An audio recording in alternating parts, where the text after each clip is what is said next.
Welcome to the Gangcast, aka the Games and Not Games podcast. I'm Janet Garcia, and joining me as always is Isaiah Smith. Hello. Hello. How are you today? Doing pretty good. It's a good day. Good day. Yeah. We're finally in the groove of the year a little bit, which is nice. I feel like this has been a long start. So yeah, solid on a personal level. The world is full of horrors, but we very much persist on. Yeah. But yeah, today we are talking about our favorite games, but like shared, not like Jack and Daxter and like Kingdom Hearts or whatever else. It's like, what are our favorite shared? We were doing that through making the TLDR is we were going to do like a different topic for games, but we ended up, I had the idea of what if we made a backlogged account that was the Games and Not Games podcast account. And then from there, we're like, well, maybe we just build our profile, kind of talk about that. So that's going to be the games part of the show. And then for Not Games, we will be getting into finances after marriage, which I was not able to spice up into a more interesting title than that. But we've done a finance episode before. This is kind of a different look at that, kind of a more shared budgeting look. Yeah. Anything you want to talk about before we get into games? No, let's talk games. Nothing's in your heart? Nothing's on your mind? Like you said, kind of acknowledging all of the horrors of going on currently is enough to bring anyone down. So, all of that stuff noted. Hopefully we keep making this episode a little bit more positive, give people something to listen to and look forward to and all that jazz. When does the baseball season start? Ooh, that is a great I don't think it has already. question, but I do know that based on last episode, wanting to lock into the Dodgers series. Because I'm looking forward to seeing you lock in on that. Again, I'm not really joining on that, but that's something that's on my mind a little bit for like fun stuff. Season start. We got looks like March. Okay. March 25th. So you have like another month off before you have to. You are playing this season, basically. Yeah. Seems like the regular season schedule. Yeah, opening day is March 25th. All right, we'll be there in spirit because I don't think I'm gonna take time for that. Won't. Yeah. But all right, yeah, that's something I was thinking about the other day with your lock-ins. But that being said, let's talk games. So like I said, we will be building our shared backlog, starting with the most important feature, which I guess I should set up what Backloggd is. It's like Letterboxd, but for games. It's another video game tracking system. There are many that have, come and went, and this is one that I think is definitely popular among our circles. And yeah, it's just fun. You can log what games you're playing. You can make a little list. You can follow friends. But they have like on your homepage, kind of, again, really borrowing that like Letterboxd style, your 5 favorite games, which it's funny, I guess you were ahead of me on this, that you have an individual one that you put, because you have your own Backloggd account. Yeah. So I guess let's start there with what are our individual ones, and then we can like work on what is our shared list of favorite games. So what do you have for your individual top 5? Or 5 favorites? Yeah, it's in no particular order. And honestly, given what day you asked me, this list could totally change, right? Yeah. Right now I have The Witness, Portal 2, Dead Space 2, The Last of Us, and Kingdom Hearts 2. A lot of 2s. Okay. But I'm a big puzzle boy, so The Witness and Portal 2 kind of fit there. Love Kingdom Hearts, kind of talk about it somewhat regularly. It comes up on the show. Dead Space 2 I think is definitely one of my favorite games of all time. It's just so fun, that like survival horror, inventory management, managing your bullets and your ammo, and where you saw a health pack last and stuff like that. Love that. And then The Last of Us is just like an amazing movie made into a video game. Yeah. Ellie. Oh, Ellie. Yeah, I don't like that. Why'd you gotta make it weird? Why did you make it weird? No, I wasn't even going for that direction, but it's more, he was so gravelly. No, fair. I feel like he does have like a pretty gravelly kind of voice. You kind of made him Southern too, a little bit. He's Southern. Is he? Yeah. Where are they? Are they in the South? He's like from. Where does it take place though? I guess I should know because they go like country. Yeah, they eventually go to Seattle and everything like that. But are they going from East Coast to Georgia or something like that? Let me see. I'll look it up. What's Georgia? Okay, yeah, my top 5. or 5 favorite games. Again, not 5 best games, 5 favorite games. I got Jak and Daxter, Yoshi's Island, Super Mario Land 2, 6 golden coins, Overcooked All You Can Eat, and Horizon Forbidden West. Okay. Yeah. A pretty cool selection, if I do say so myself. Which I like your selection as well. I mean, putting the Jonathan Blow of it all aside and just taking the Witness as a game.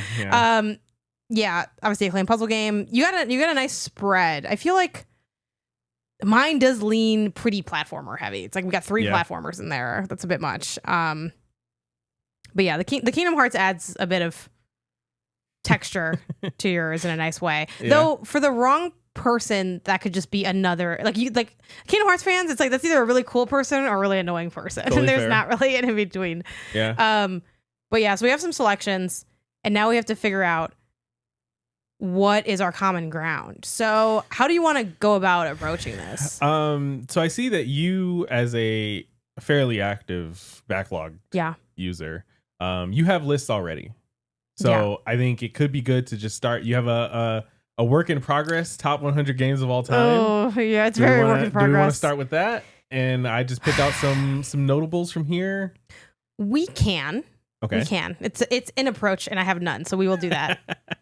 Okay. I cannot emphasize enough how much this is work in progress. I mean, we only need 5. I was just thinking of what are the. And again, these is also just favor quality more than love, but I love a lot of these games. Yeah. And this doesn't need to be the final list either. Okay, this isn't our final 5. It's just our in the moment, current, trying to put a list together, our favorite 5. I think Portal 2 is an easy dub. Yeah. For favorites of all time. It's at least should be considered. Sure. For ours. Yeah. Just let me get in the editor now and go to the little thing. Favorite games. Okay, continue. I think Last of Us Part 2. Part 2. I think it's weird. I like. Well, I guess you kind of hate Part 2, don't you? I don't hate Part 2. I think Part 1 is Last of Us is better than I enjoy and like The Last of Us more than Part 2. Yeah. But I think Part 2 is a better game. Right, but we're doing favorite games. I know. So I guess I don't think it could be Part 2 for you. I love Part 2. I think it would be The Last of Us then. Even as someone that loves Part 2, Part 2 is a game that I feel like would kind of suck to replay because it is so dark and it's long. Sure. It's there's nothing else that I need to add to that, really. It's just a very it can be fun. The gameplay can be fun, the stealthing, or if you're really good at the action. Yeah. Wow, you're having the time of your life in there. But it's a brooding, sad meditation on revenge and hatred, and it's just it's an incredible video game, but it's kind of nasty work. So it's you're not gonna replay if you replay Last of Us every year, again, you're probably kind of an annoying person, but spoilers, most of these games, if you love them enough, you're a little annoying. Someone replaying Last of Us every year, I can understand that. Replaying Last of Us 2, that's scary. I'm scared of you if you're replaying, and it's just yeah, I can see that. Yeah, so Last of Us 2, I would consider. I'm a little less ready to lock it in, but let's kind of get we'll lay some groundwork here. How about a classic, Tetris? Tetris is a good one. Tetris is a favorite of mine. I feel like it's a little. Is it? I love Tetris. I feel like I'm literally trying to make a game that was inspired by Tetris. Yeah, but who isn't? Not The Last of Us 2. No, for sure. Yeah, that's that. Two things for sure, one thing for certain, right, or whatever. I just feel like I don't. This is gonna sound so gatekeepery. I feel like I don't see you play Tetris very often, so I wasn't sure how Well, you do. How often are you replaying all of your favorite games? Not often. If it's Tetris, I'm booting that thing up as often as I can. I'd be playing it more if I could find if my GBA battery was working. Though I might steal your SP for it. Sure. But yeah, I mean, I don't know. I was a little surprised to hear you call it Tetris. That's all. I mean, all right, but I love Tetris. I love Tetris. We don't have to put it there. I'm just throwing games. I'm looking at your list. The games you're throwing out are valid games. And I'm pulling ones out. Maybe it is a favorite of mine. Yeah. Breath of the Wild. Yeah, we can say Breath of the Wild. Or because again, we're going really favorite, good. Not necessarily just best. Oh man, would I prefer Minish Cap over Breath of the Wild? Like, what games warm your heart? Because like, I guess also we should probably take a step back too and talk about like what do we consider when we say favorite game? Because that just means different things for different people. Sure. So, what's a favorite game to you? For me, favorite game is a game that isn't necessarily like critically the best to you, or a game that you think is perfect, or a game that is even a comfort to a degree. Like, you know, a comfort game and a favorite game are very different, like can be different things. To me, a favorite game is a game that in your heart of hearts you thoroughly enjoy, that you are it lightens your mood bringing up this game or thinking about your time with it, or the thought of playing it. It's like, you know, the kind of game where if you could wipe your memory, you'd be excited to do that and replay this game just because it brought so much joy to you. You know what's funny? I never want to do that, actually. That's crazy. The wipe your memory? That's crazy. I think y'all are psychotic trying to wipe your memories to play games again. Wipe Portal from my memory and I'll play that every day. Every day, if I could wake up and start my day playing Portal for the first time, that's a good life. No, I don't want to do that. Like, I mean, Portal I think is a rare exception because it's like, oh, you could solve the puzzles again in a way, but I also forgot the solution, so I can solve them again now. I can do that now. I think that's the other thing too. I don't have the games fucking memorized to do that. But two, I would never want to do that because if I wipe my memory of Jack and Daxter and played it again, what if it doesn't hit the same? Part of me loving it is that I played it when I was a kid, and that's not what makes it my favorite game. But God forbid I play it and say, yeah, it's all right. I mean, I'd have to take myself out back. I don't want to do that. I don't know if you would feel that way for a favorite game. I don't think I would, but like we're risking tainting the relationship. That's like if I wouldn't wipe my memory of you to meet you again. Sure. I'm excited to have you now. I don't want to have why do we need to do this all over again? Sure. I guess, how do you define the wipe your memory people? Looking for cheap thrills out of life, in my opinion. No, I think they want to recreate the joy they had with You're the not game. going to. You can't. I think you can. Not even in the memory bank. I think a lot of my favorite games, if I could play them again for the first time, I would enjoy them just as much because the games are special. I think I might. Not necessarily. I think I might, but when I played them or how I played them. I think it's a bit of all of that together for sure, but a lot of it is just the core that the game is special. Yes, but like I don't want my frontal lobe developed when I do it when I play this game. So for me, a favorite game, it's pretty similar to what you said. Doesn't need to be critically acclaimed, but it can. I definitely don't think your favorite game needs to be like mid, you know? Yeah.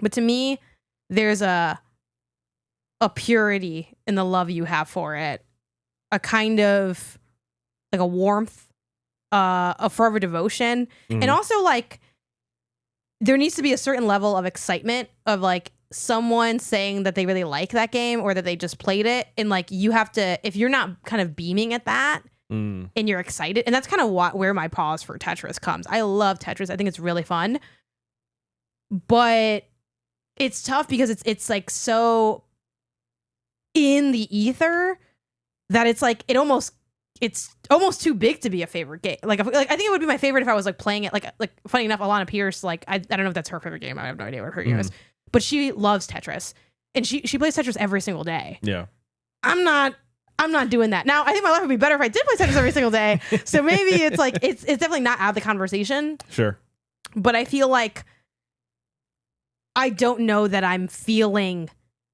a fire, like a almost like a romance. Like it's like again, you think of love, like the person love. It's like I don't know if I'm feeling like if I'm in love with Tetris. I don't know if I'm head over heels. I do like it a lot though. It's definitely and it feels like one of my favorite games. But like, is it? Or is it just a game that like I respect the hell out of and I really enjoy playing, which feels a little different than favorite. There needs to be a magic, a spark, a certain je ne sais quoi to the favorite game. I mean, I think that's fair, but I feel like that is going more than like, I think that's maybe moving a bit away from your favorite game. Like, I don't think you need to be able to play this game ad nauseum forever for it to like for it to be your favorite, you know what I mean? I agree, but I put so many hours into Call of Duty Online but as a teen. I would never say that was one of my favorite games. Well, now you're going in the opposite direction, right? But like I don't think amount of hours means it's your favorite game, but I do think your favorite game might be getting some heavy hours in replay. It doesn't need to, but I think it like can't. And there needs to be like a certain like that fire, you know, that like it's a chemistry with the person, right? With the favorite game, where it's like I don't feel like I wouldn't be mad at favorite person is also not someone that you love or in love with. Yeah, but that's it's different. A favorite person. It's a person who, when they're around, you hear they're going to be somewhere, that sparks a joy in you. That's like, oh, hell yeah. So I guess what am I trying to think of? Like, I'm going to the bar and I see Tetris there. I'm like, Tetris! And I dab Tetris up. And if you see Tetris in the corner of a bar, are you not going to have a little smile on your face? I guess are you not going to consider putting a quarter in? I would not be mad at Tetris being in here, but it just feels so like almost impersonal to me. Like I feel like I don't have this personal fire relationship with Tetris, even though I love Tetris. But I feel like I you know, Ms. Pac-Man's right there, right? Like I feel like in a way I have a strong relationship with Ms. Pac-Man than I do even Tetris, even though I'm way better at Tetris. I think Tetris is a better game, and I like Tetris more in a way.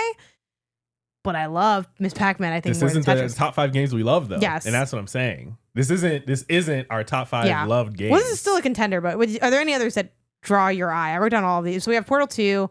The Last of Us, Tetris, Breath of the Wild. Did I miss one that you named? I don't think these are all definitely contenders. I think Portal 2 is the strongest. Mario Bros. 3. That's a favorite for me. I don't look. I'm not saying it's not a favorite because I think that's egregious to say. But Mario Bros. 3 is one that I want to go back to because I don't have. We talked about this on the show. Okay. Where I admitted that, like, if I'm being really honest, I don't have a strong memory of the game. Okay.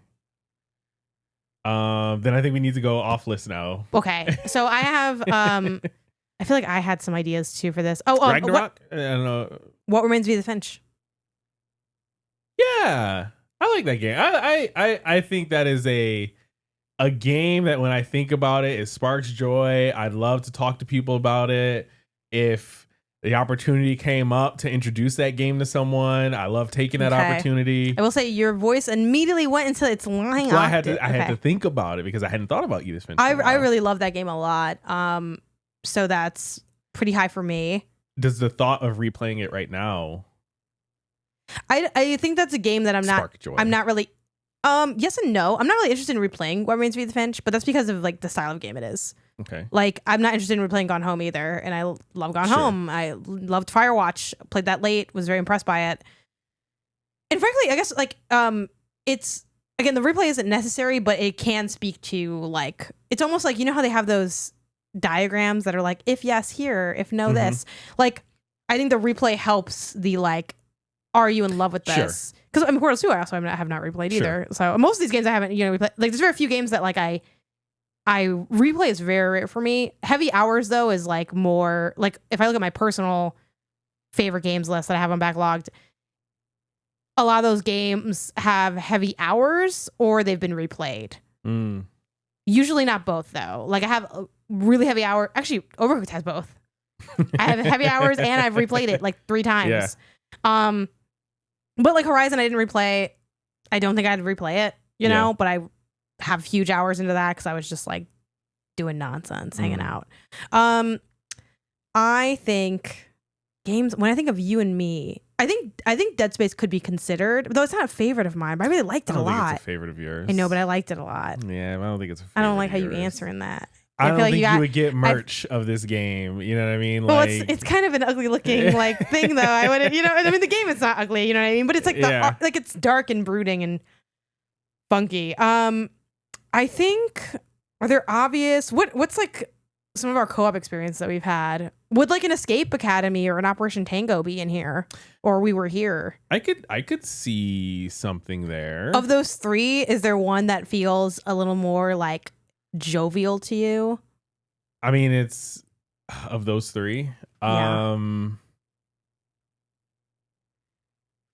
Maybe I don't know if it would make the cut, but of those 3, maybe Operation Tango. Just because it is very cool in the difference between what each player sees and everything, you know? I was actually thinking maybe none of these made the main list. I was thinking between those 3, We Were Here, because even though Escape Academy I think is more in a way a more polished game, I feel like the magic I felt playing We Were Here with you was like higher than Operation Tango, which Operation Tango I also think is a better game than We Were Here. But there was something that like it felt like we were discovering something together. We were here. It felt like we were here.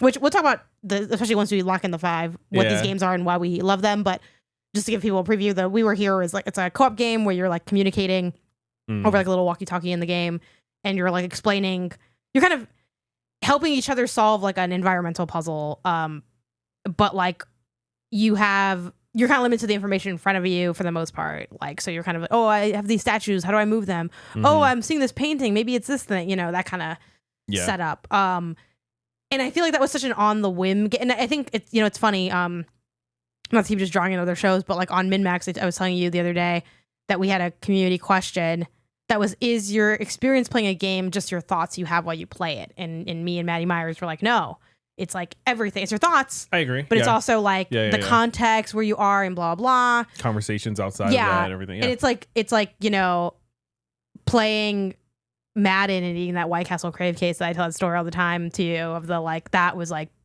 the peak life or whatever. It's like, yeah, that was my experience with the game. And it's like, that's not has nothing to do with the game. So I bring this up to say that part of my, even though it might not make our top 5, part of my love for We Were Here is like the context in which we like played it and found it. It was, if I don't even think anyone recommended it. I think we kind of stumbled across it, sitting at the desks together, like, So, but Operation Takeover and Escape Academy, I think, are better games than We Were Here. Like, I'd more readily recommend them, but We Were Here felt special. It did. And I'm trying to like find like what feels like a shared specialness.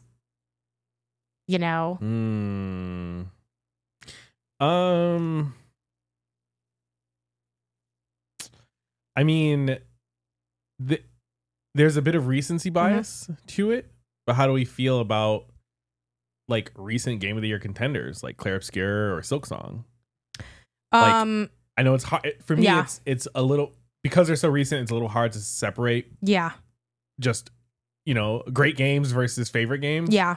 But when I think of like gaming moments where outside the game, I'm talking about it. I'm excited to talk about it with friends, hear what they did, they hear what I did, like blah, blah, blah. Like those are 2 games that I think fit the bill really well in ways that other games don't too, Yeah.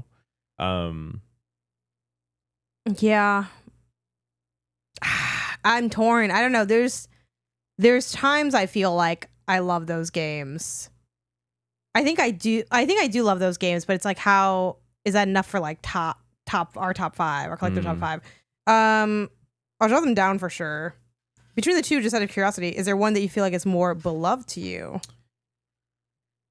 I feel like there were more good times with Claire, but the Silksong times were like kind of like more fun in a way. There was like a little bit more pop. But I think there was more like, you know what almost would have been a favorite game, but I never finished it? Blueprints. Because you and me playing Blueprints together. Oh, man. Sitting with an iPad. I guess we have more experiences like that. That's really tough because I soured on Blueprints towards the end. Yeah. No, I definitely don't think it's going to make the cut for a number of reasons, but it's like, that definitely feels like, because which we said this on the show before for context, like Claire and Silksong are also like, would be fun contenders for like our favorite game, like as a unit, because we played those next to each other, like, and we kind of had a shared experience on the game. I have an idea for a game. Okay. It's a game we didn't play together. Okay. We played it separately, but you introduced me to it. Okay. Wind Waker. Okay. I like Wind Waker. I really like Wind Waker, and I think the experience of playing it with you bringing it to me, telling me how like, oh man, yeah, like and then this the HD version, like this is different and that's different, and it's like so much better, and I can like hear your experience while, or at least like your context to the experience while I was playing. I thought that was a very cool way for me to play the game. Now obviously that's a very me-centric argument. Wind Waker is one of my favorite games. I know it sounds like what was the game that, the What Remains? I'm kind of like What Remains-ing you in this, where it sounds a little fake, like, yeah. But I mean, genuinely, you can check tapes. I've said on content many times that I like love that game. I think it's just really fun and beautiful. The freaking King of Lions boat is just like great. So peak. So peak. Definitely a contender. I'll throw out another contender. I don't think it's gonna make it, but I want to give it a nod. Pikmin 3 Deluxe. Yeah, we did have a good time. That is a favorite also, game. Weird favorite game. this is like Toy Story. I see it on your laptop from like your games that you've played. Metro Exodus was kind of like that. Wait, Artyom? Artyom. Genuinely, I really like that game a lot. I think it's. I do really like that again, game. we're not talking about quality, but I do think it's a great game. It's at least a really good game. Yeah. And it was like it like really stuck with me and was like so different from what I normally play. And then to like hand it off to you, and then you liked it as well. But like maybe you don't have as much like reverence for it as I do. I want to put it as like a contender for sure. Because again, this isn't best game. This isn't most. It's closer to most loved game than best game for sure. Yeah. But like thinking about when I played it and how I played it and how we were together when either of us played it, kind of thing. Yeah. I think it definitely should be on a contender. Yeah. I think so too. Yeah. Yeah, that's really good. Unfortunately, I don't think God of War quite fits the bill. I don't think Though so we either. both really love God of War. Yeah. It's funny because we even have the Frame a Game person sent us the God of War thing, and that was one. And I picked that game based on the fact that it's a game we both really like. Yes. And I would say like I love to a degree I love that game, but it's like I'm not in love. This kind of a love versus in love. Like favorite game, it's like you're in love with it. I love God of War. I'm not in love with it. I think that's fair. I think that's fair. But I really do enjoy, and I enjoy that whole franchise. Oh, yeah. I have one. And I think this is going to make the list. We have to settle on the title or the thing, but I have the general genre. Okay. We need a racing game on here. Like a Midnight Club dub edition or something. Or like an NBA Street to kind of represent like... Because we and that's like... Not only... And that's perfect because not only do we love those games individually, we've enjoyed them together. I think NBA Street... Like I'm throwing that idea out there and I'd like you to help me refine it. Yeah.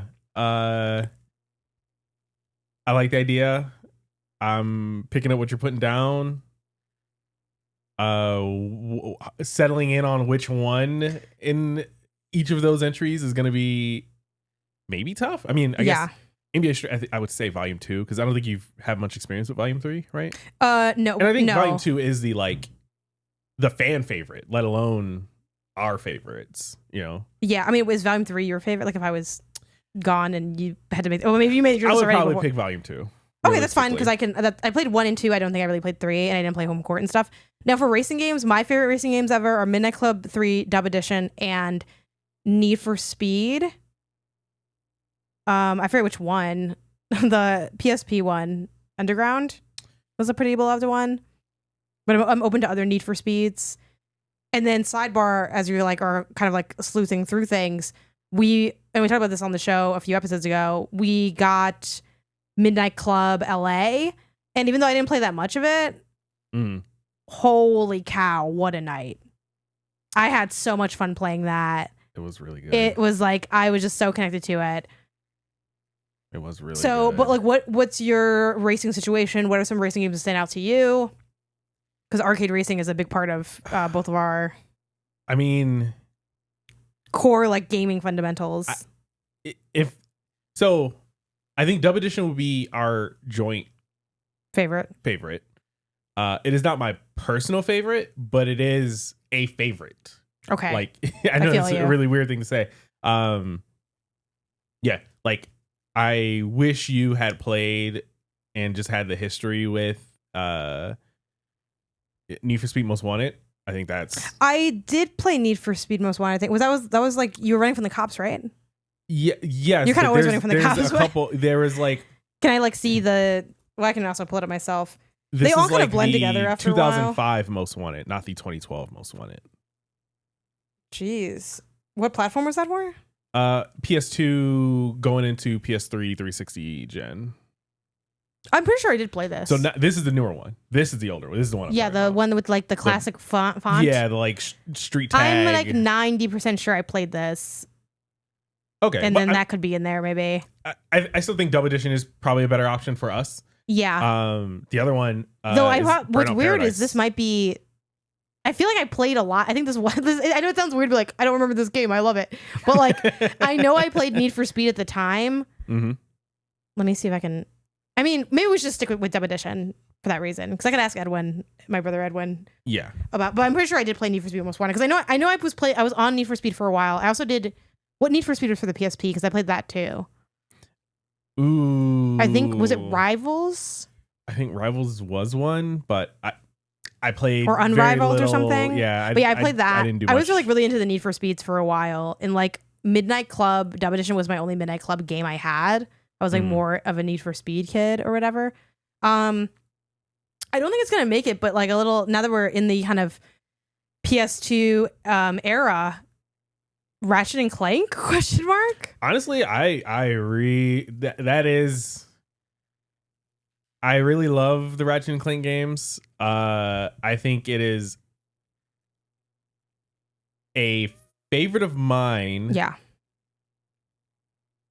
At least, like, again, original Ratchet and Clank, right? Like, or are we going one of the sequels and up your arsenal? I would probably just go maybe OG Ratchet and Clank. The best one is probably Up Your Arsenal of like the original like old ones, but I only know that because I know it.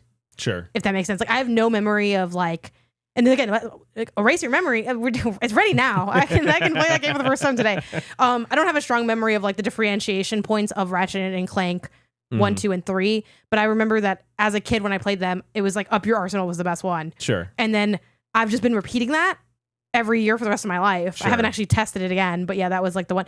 And then obviously at Not So Cracking Time, if you follow my content, you might know me as the Ratchet and Clank hater because I was not very into Rift Apart. But I'm only a Ratchet and Clank hater because I loved it so hard for its whole life, and it's a really long franchise that I think has stagnated a bit. Yeah. And I think I honestly don't think that's up for debate, even if you like Rift Apart, personally. But that's just Yeah, no, I think that's totally. We're getting into the general stuff, but yeah, Cracking Time was the last one that I really enjoyed. And they've never made it a bad one. It's just that they, it's like, okay, we kind of done or we did this already. I'm kind of tired. Though, what's funny? I do want to go back and I never finished Rift Apart. I would like to go back and right that wrong because, hey, it's good. Not that many platforms play anyway, too. Might as well play some Rift Apart. But yeah, Ratchet and Clank was pretty fun. I can see Ratchet and Clank 1. Yeah, it's a really good game. It is a really good game. It's not about how good it is, but like, unsurprisingly, like your favorite game you probably think is at least good at something. You know what I mean? Like, even if it's not like the best. There is the spiritual remake, the reimagining. Oh, I'm not touching that. This is most hated games or whatever. Actually, I don't really know much about that game, but it's like that whole thing felt silly. Fair enough. I don't want to touch that. Our Smash Melee is one of my favorite games, but I don't think any Smash has been on my favorites. Crazy. I barely played it. Dragon Ball Z Budokai I was very into for a hot second. Man. And it is one of those games where if we like got it again, we'd have like one hell of a night kind of thing. I really like those games. I don't know if I would say they were my favorite. Only That's because fair. I have also for every good memory, for me. I just was on Blockbuster. What are the bad memories? Just like hurting my hand, trying to that was like align the Raditz shot and everything. One of like the that. only times in my childhood my hands hurt from gaming was from Budokai. Yeah, but it's because we played so much of it. We had it from Blockbuster, and me and Edwin played that thing like all weekend. Yeah, it was so fun. Yeah. Well, tip of the hat to Budokai. I don't think you played Legacy of Goku. Nah, I was Dragon Ball Z Budokai is the only one I played of any of like the Dragon Ball Z games or anything. We gotta bust that GBA out and play some Legacy of Goku. I know. I did find the GBA. I need to get a new battery for it. But honestly, I might just pop it. It's a rechargeable battery. I think I can. It might still be. I don't know if it can still take. Probably put double A's in there. I don't know if it can still take double A's because it was like modded. That's true. It might be just I got to get a new battery for it. But I do have your SP, which is the same thing. That's true. So I'm gonna actually start try to squash the beef I have with the SP and. So I can play some of these games. Other obvious ones that hello. Are we dumb, Isaiah? Are we idiots?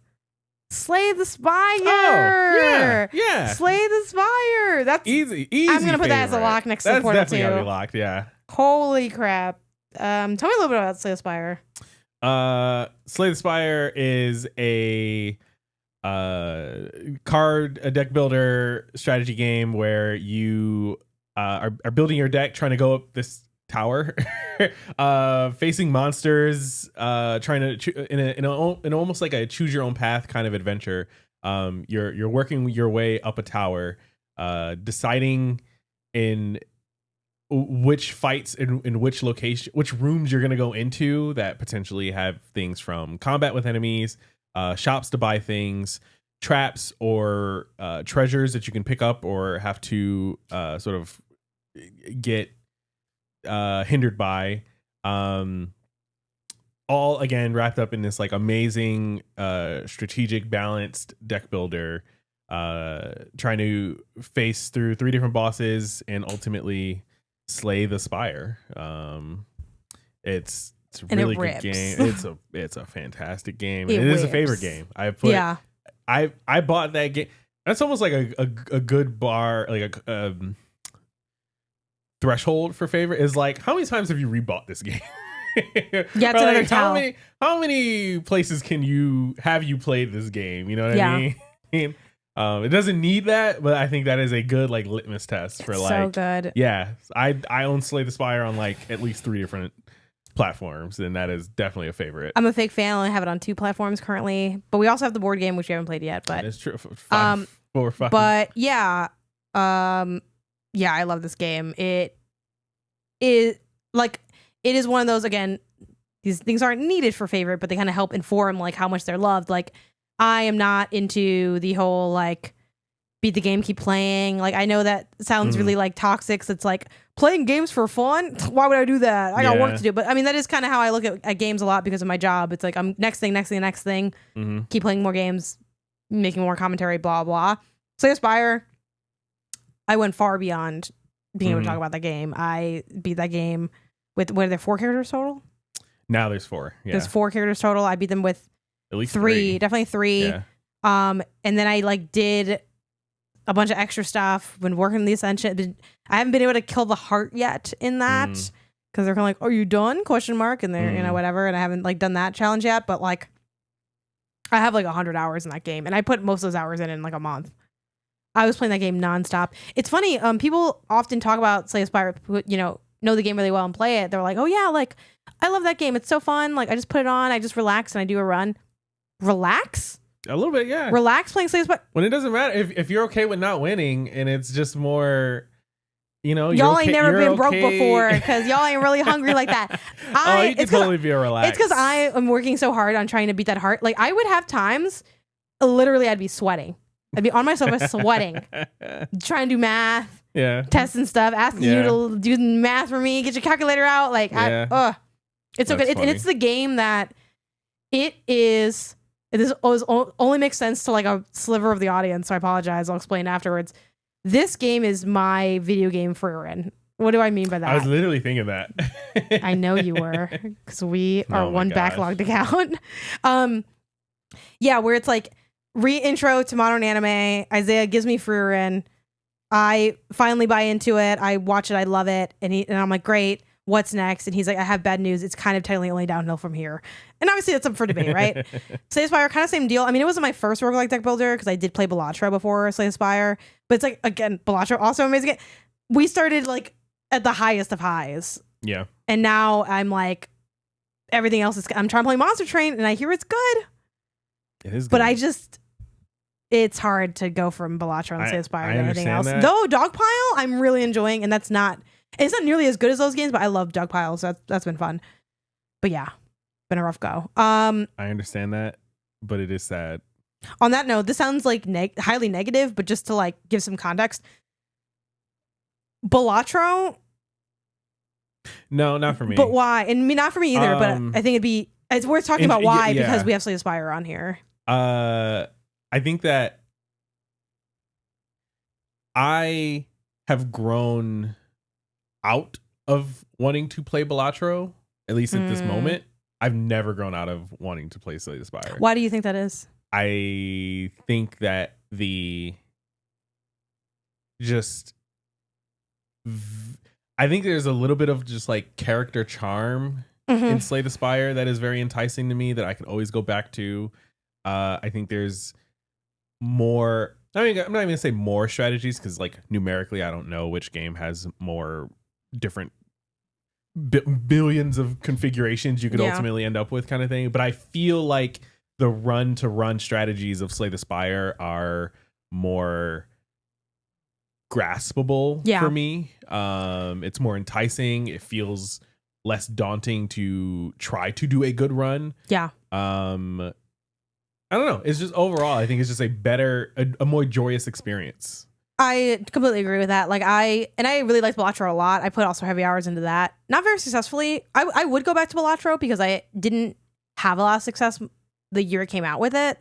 And now that I know more about roguelike deck builders from having played so much Slay the Spire, I'd be interested to see if my skills can like bring me to like that next bit of stuff. But I think Balatro, as it's so exciting to see like that number go up and the flames and all of that. That's awesome. It's such a good vibe. But I think there is, like, as I always said, like, there's like a lack of personalization to Balatro, where it is like I'm beating a number, really. It's like I'm beating just this number, a big number. And like Slay the Spire, it's like, oh man, like they gave me McStabby. That's what I call him. I don't know his name. He's like the hand that just stabs. Like he's like a little ghost hand with like a knife or dagger or whatever.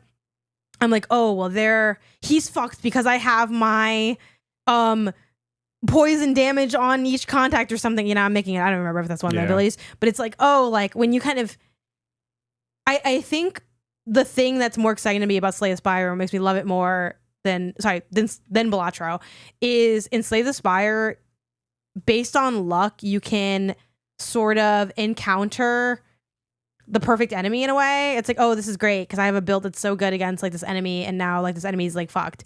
And in Balatro, I know like the same can kind of be said, but it is a little bit more like you're building a winning strategy and you're more excited about what comes up in the shop. And I feel like in Balatro, I'm both excited by the shop and the task in front of me in a way that, or in Slay the Spire, I keep mixing them up, but you know, yeah. So that's kind of what I think helps a bit. Let's see, other nods. We both like the Yakuza games, but I don't think they're favorite. You know, I don't think that passion is there. Chance of Sonar, we were both very into. I was very into that game. And it is a favorite of mine. It is a favorite of mine too, but I think I feel less like fire about it. Yeah, I think I have better favorites for what itch that scratches, you know? Oh, like what? Outer Wilds. Yeah, I know. Yuck. Not literally. That's a user error. If Outer Wilds 2, I'm smarter now. I got you if you're all going to do that. I forget, did we say Portal 1 or Portal 2? Portal 2. Portal 2. Oh, we both really like Prince of Persia Lost Crown. Oh, also on that note, a Metroidvania. Any Metroidvania? I know Silk Song's a Metroidvania, so we could always put that in there. Ooh, I mean, I think we both really love Fusion, and that's like and do you really game that we feel. Do you feel good about? Because I feel like Fusion's like my OG like love. I don't know if it's like it's strong enough for you, because you played that in the more modern era, right? Like a year ago or something. I played it in the more modern era. Again, if you wanted to do Dread, I could also like. No, definitely not. you had a really rough night beating Dread. I remember that. Beating Dread was really rough, but also like I love Dread a lot. I think it's a great game, but like I'm not in love with it. You know, like I just think it's like, wow, what a fantastic one of these. Fusion, I have so much love for Fusion. I think it's so cool. The premise of it, is it like Element X or something? It's like that goo. Yeah, I forgot what it's called. Y'all know what I'm talking about, that alien shit. And it's like, ew, like let me run from it. And then when it like fuses with her, and it's at the beginning of the game and shit, but like that as a premise is such a cool. It's my favorite suit, the Fusion suit. I think it looks so cool. Yeah. And again, funny enough, you have a stronger memory of that game than me because you played it more recently. But I played that. I remember loving it. I'm like, I would like to go back and play it again just because it has been a long time for me. But that was definitely an exciting, kind of like Wind Waker, of like, I love this game. I will say that I like Fusion more than Wind Waker, I think, though. I can go with that. I like Wind Waker a lot too, though, so that could be in there. We might be down to the games that we have to think about, you know? I'm scanning through some of the games I've played in the last couple of years to see if there's an obvious connective thread that we're forgetting. Yeah. We could always, like, you know, update this on the side, like, or revisit it or whatever if massive changes happen. Yeah, I think those are our games. So right now, to run people at home, we have locked in Portal 2 and Slay the Spire, and Metro Fusion. We'll talk more about Portal 2 at the end, just to make sure that it gets some of its flowers. So how many spaces? We have 2 spaces left? 2 spaces left. Here are the games competing for these 2 spaces. Feel free to name an extra game if we forget. Mm-hmm. The Last of Us. Mm-hmm. Tetris. Mm-hmm. Breath of the Wild. Mm-hmm. Mario Brothers 3. What Remains of Edith Finch. Operation Tango / We Were Here? ? Just hearing you say it, of those, Edith Finch immediately raised something in me, because it is such really a emotionally charged experience. I love that game a lot. And that was one of the games I think I back during one of the many, they update all the time, but IGN's top 100 games of all time or whatever. I believe Edith Finch did make the list at least at one point, and we did the video for it. I got to speak for one of them, and that's the game that I chose to speak for because I'm like very passionate about that game. Yeah. Finishing off the list: Silksong, Clair Obscur, Wind Waker, Pikmin 3, Metro Exodus, NBA Street Volume 2. I fear that's gonna be that raised something in me. Midnight Club 3 Dub Edition, Ratchet and Clank, Chances Are. Just again, things that spoke to me from the NBA Street spoke to me from the list. Doesn't mean we have to pick it. I'm not mad at it. But I feel like I'll put it there and see how it feels. I feel like that's so us. And that's a lot of people because fucking a lot of people like NBA Street. But like basketball is also just very core to, it's a little dramatic to say it's core to who we are, but like it kind of is. Like I grew up really liking watching basketball, fell out of favor with it. Maybe I'll go back to it at some point. I played basketball for fun when I was like 8 or whatever. Yeah, this is the thing we have. I had the jerseys a lot growing up, and then to this day, you know, again, I don't really watch a lot of basketball now, but like every time we go to that mall that has the arcade basketball machine, we every arcade basketball machine we play. I looked into getting an arcade basketball machine for our wedding. It didn't work out because it just didn't make sense. And for the welcome party, I was like maybe here, but it just didn't work out. I love that more than anything, and the video game is different than those things. Yes. But it embodies basketball, but not just basketball culture, like the fun of being on the court, of street ball, smaller scale, and also like the swag of that game, the hip hop element of that game. Good. I think also racing games of that time as well, like Midnight Club and Need for Speed and all that, also had such like, they had other radio stations as the hip hop one, but like the hip hop one was like the pulse of like that 100%. Like street culture or urban culture, like fueled that era. You know, we had Hit My Ride, like that was like so those things. So are those our two locks then for the what remains in NBA Street? I'm a little sad not to have a racing game in there though, is the only thing. All right, I would not be upset.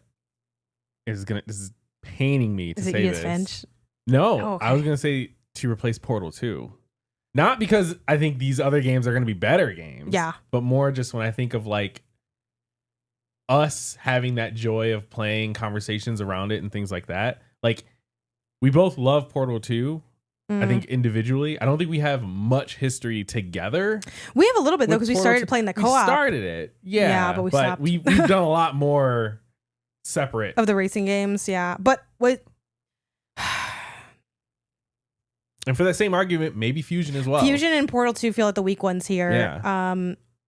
Because Edith Finch, even though we played that separate, I think it's just so like, it's also a unique game in that, from my perspective, you're not a big like narrative guy, walking sim guy, but you'll come out for the heavy hitters. Yeah. And like the fact that that's a game that you have a fondness for is like that's crazy because it's not, it's kind of like, it's in a way, and it sounds kind of like rude in a sense, hopefully you don't take it that way, it's like you're Slay the Spire, where it's like I'm not the roguelike deck builder person, but I'm rocking with Slay the Spire. You're not really the story boy, but you're rocking with Edith Finch.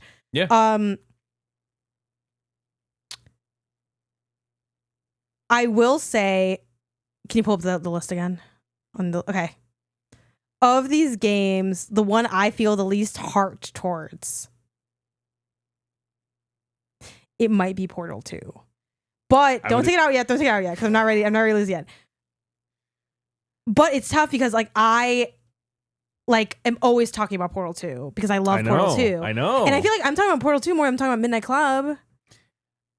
I probably am. But Midnight Club was like, it was just a fun time on my PSP at my grandma's house. Like that's what that carries a lot of weight. I don't know if Midnight Club could work for us because I think we also played different Midnight Clubs. Yeah. Like even within the like you playing it on PSP and me playing it on PS3. Yeah, it's back when the games were like different games and the thing.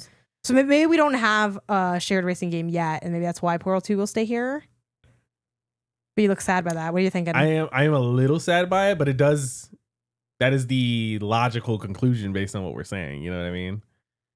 I mean, this isn't a bad list. It's not a bad list at all. Oh my gosh! I feel like we're a really good. We're like a really good podcast great unit. Favorite games. And this is like us too. Mm-hmm. And it feels kind of like a perfect split in a way. Yeah. And a perfect overlap. I think this is the list. Like if you woke up tomorrow and we're forced to have to play one of these 5 games at random, I don't think I'm gonna be upset. You know what I mean? Good ass day. Let's just do that now. Good. We don't have to be forced, Isaiah. We can just move these games up. Yeah. Yeah. Honestly, if I presented these 5 games in front of you, if these 5 games were presented in front of me, I would have a hard time choosing what to play, which I think is like also a good little indicator of like, yeah, these are some of our favorite games. Yeah. Now the second hard part of this is ordering them. Oh.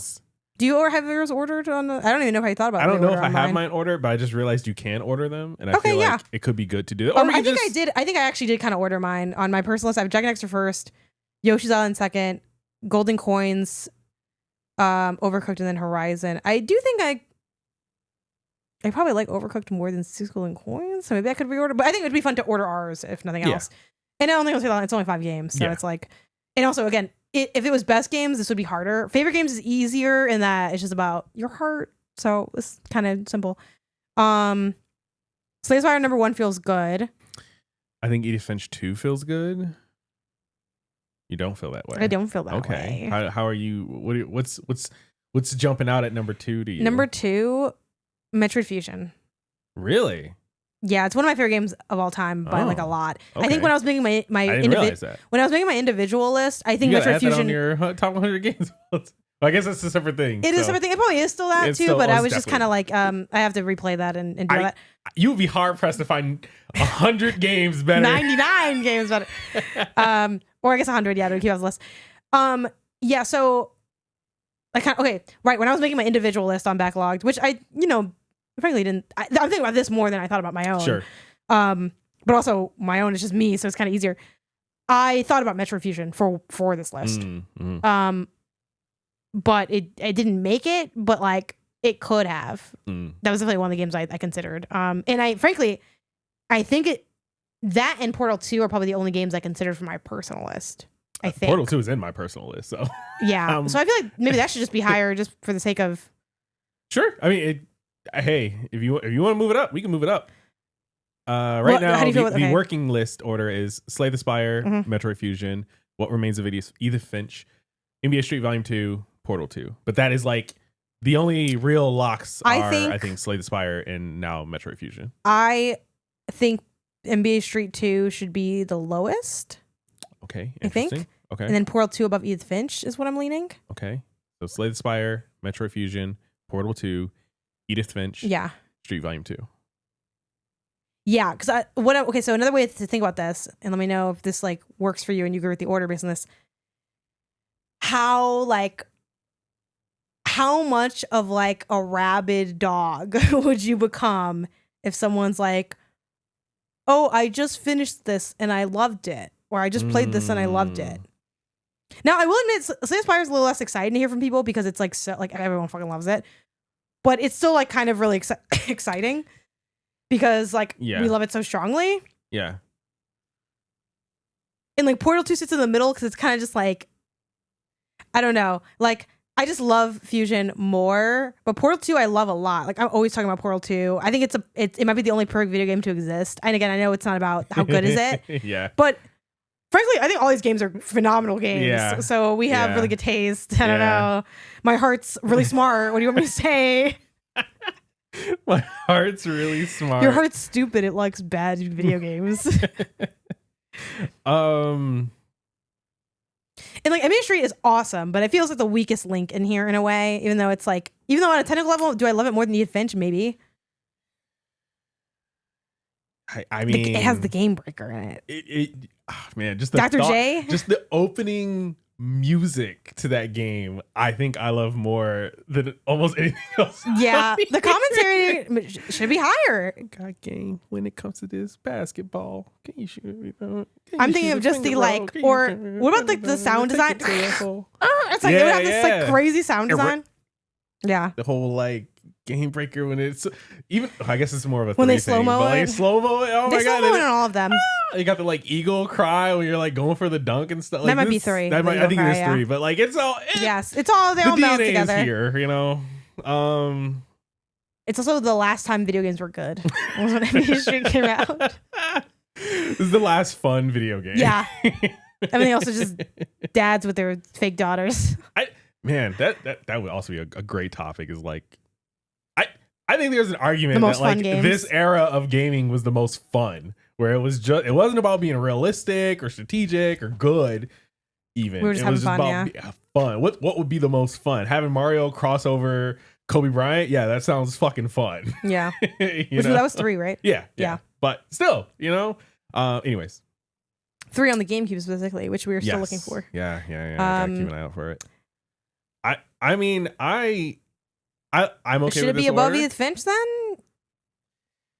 I definitely have more passion for Street Volume 2 than Edith Finch. I'm cool with to put it above. Let's move it above and see how that feels. Because Edith Finch, awesome game. I guess we should talk about this. This is like one of the only ones we haven't talked about too much. Mm-hmm. This is a walking simulator. It's a narrative game. It is, in my opinion, the narrative walking simulator game. Like, if I recommend one to anyone, I have it be this one. Yeah. If people don't like walking sim narrative games but are open at least a little bit to it, I say play this one. I still say play. Because it is so good. What makes it really good is that it has a really unique approach to storytelling, where you are like this woman coming back to like a kind of old family house. And as you're doing things, this is kind of like a semi-fake example, but it's kind of similar to what the structure is. You like go into these rooms that belong to family members, and you'll start reminiscing on the family member. And then in that reminiscing, you're transported to like a different era of time, or like a vignette of sorts. And they're really creatively done. So like, I'll just give 2 examples, because part of the magic is also seeing what happens. So I don't want to give too many, but like one early one is like, you look out of a window and then you're looking at a cat and a bird, and you like transform into the cat, and then you're looking at it from the cat's perspective. And they're doing this while also like telling the stories of like the family members, who they are, what happened to them. Another really creative one was you were looking at photographs on a wall from like, I was like an uncle or something. I think he used to just take like a lot of pictures, and then you got transported into the picture to a degree. Like, I might be lightly butchering what happens there, but like it's stuff like that that's really, it's like, it honestly feels, in terms of narrative structure and feeling, it is an anthology video game. Like, it feels like you're playing a collection of short stories that are intertwined through like the connective thread of this family and like what's going on with this family. So there's like so many layers to like latch onto that are moving and cool. Literally, the only thing I don't like about this game is at one point you're on a swing and the swinging doesn't feel that good.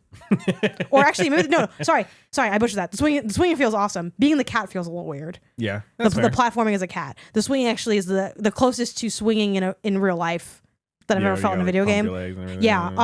But yeah, super cool, super creative, really moving, deeply interesting. Yeah. Insane. But yeah. The game breaker is when you, here's the thing. Have you ever crossed over people so hard that the meter is full to the point where they say, hey, you got the game breaker, and then you hit it. Yeah. And then you score, and it's guaranteed almost, but not completely. Not completely. You ever block? You can still mess it up. A game breaker? Oh my gosh. And then you ever have the game breaker blocked? Talk about top 100 feelings in a game of all time. Getting and or blocking a game breaker has to be on that list. Yeah. You feel so good. Oh man. Or so robbed. I'm okay with this order. Slay the Spire, Metroid Fusion, Portal 2, NBA Street Volume 2, What Remains of Edith Finch. The official top 5 favorite games of Games and Not Games. Yeah. Before we close out the game section of the show, can you briefly speak to Portal 2 a little bit? Because I feel like we didn't really talk about. This is the only one I feel like we haven't discussed much. I mean, even though it's everyone knows Portal 2. It's Portal 2, sequel to the 2011 Portal by older Valve. Portal. They're like Portal the idea game. Was it 2007? Yeah. Oh wow. I guess these games are a million years old. Portal 2 was 2011. Yeah. I knew it was like something was 2011. Anyways, Portal 2 sequel to 2007's Portal from Valve. It is a first-person physics puzzle game where you have this gun that can shoot a orange and a blue portal, and those two portals are connected. And you are going through this science facility, trying to complete objectives that involve putting things through portals, putting yourself through portals, using momentum from running or falling to shoot yourself through a portal and land somewhere else. Big yeet game. In doing all of this with, I think, arguably the best writing in a video game, from like a just dialogue, comedic, throwaway line sense. Like, the writing in this game is funny without like being funny. Like, I would not say this is a comedy game. This isn't like Thank Goodness You're Here. I'd low-key like say it's a comedy game. Well, I don't think the game sets out to be a comedy game. It sets out to be the puzzle game it is, but they have such good comedy with it that it's like it's the best comedy in I would say in a non-comedy game, you know. Well, I would also say comedy games are almost just like not really funny. No, and there's not that many that even exist. But like I think it's the funniest video game. You know, think like one of the funniest video games. A you know, Stanley Parable, which I think is a comedy game. You know what I mean? Tonally, I mean, sure. Tonally, they're also very dissimilar. Like the kind of humor that you get in Stanley Parable, you get in Portal too. Yeah, Portal 2 also introduces the propulsion shell, right? Yep. So Portal 1's a 10 out of 10. Portal 2 is an 11 out of 10. Yeah. It's an incredible video game. If you, again, much like Edith Finch, if you're open at all to puzzles, environmental puzzles, play it. I'm sure some people might get sick from throwing themselves in the portals. Yeah. Throw up and work through it because it's a great video game. Yeah, and it's like there's just a real magic there. And like, I think one thing that speaks to my love for Portal 2 is like, you know, we were playing on the Steam Deck today, and like my startup on the Steam Deck is the Portal like Aperture Science stuff, because it's like that game is just so great. So good. So there we go. Top 5 favorite games between the two of us that are really, really good and tasteful also. So I'm very proud of the list we came up with. And surprisingly wide genre spread.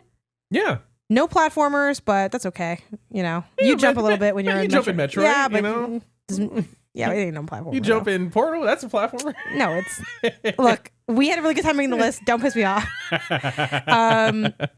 Yeah, so we'll be using this for little things here and there. The account, if you want to follow us on Backloggd, we have our own accounts. You know, I'm Gibasis, he's Isaiah Baidea. But we have Games and Not Games now as the Backloggd account, or I'm sure we'll post it out on social and stuff. Yeah. Also be linked in the show notes below. We have some plans to do, like, we haven't fully fleshed it out yet, but we want to like have some lists with like our games of the year from like previous years. So, you know, if you watch our end of the year content, which is the what do we call it? The Gang of the Year. It is the Gang Awards. Yes. And then we have we have games and then a bunch of not games categories. So yeah, we'll have like some lists on that. Eventually, spoilers for the future episodes, we do want to work on our own joint top 100 games list that we will finish, unlike mine, which is unfinished. So we'll work on that. You know, have that on here. And then we're debating on how we want to handle like games we play together, and then we maybe like logging some of those as like a joint, like what is the Gangcast's opinion on the game, right? Like both of us here. So yeah, just a cool thing to maybe check out, see some stuff that we do for the show, get to know us on that side of things. But yeah, anything else for the games section that you want to make sure we touch on? Go play our favorite games if you haven't yet. Yeah, man, I'm sure. No amnesia needed. If you've never played these games, play them and tell us what you think. I am willing to bet all of our 5 favorite games hold up. Can I see a list again? I think so. They're not that old either. That helps. Well, Slay the Spires hits today. Metroid Fusion, I felt like, would hit today. Portal 2 hits today. NBA Street Volume 2 might not hit as much today. No.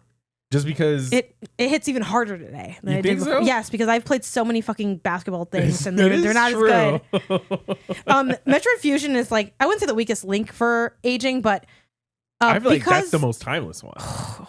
That's the oldest game here, and it's arguably the best. You got to play it using the save state, save scum thing. It's if you play it regularly, it can be a bit gnarly. I remember that it was pretty hard. That's the only thing. That's the only thing that I love that game, but that is, much like Metroid Dread, almost made me cry because it was hard. I feel like Fusion could be. I mean, again, I played Fusion as a kid, so it's definitely, you could play it, but yeah. But also, if you can save scum it, what?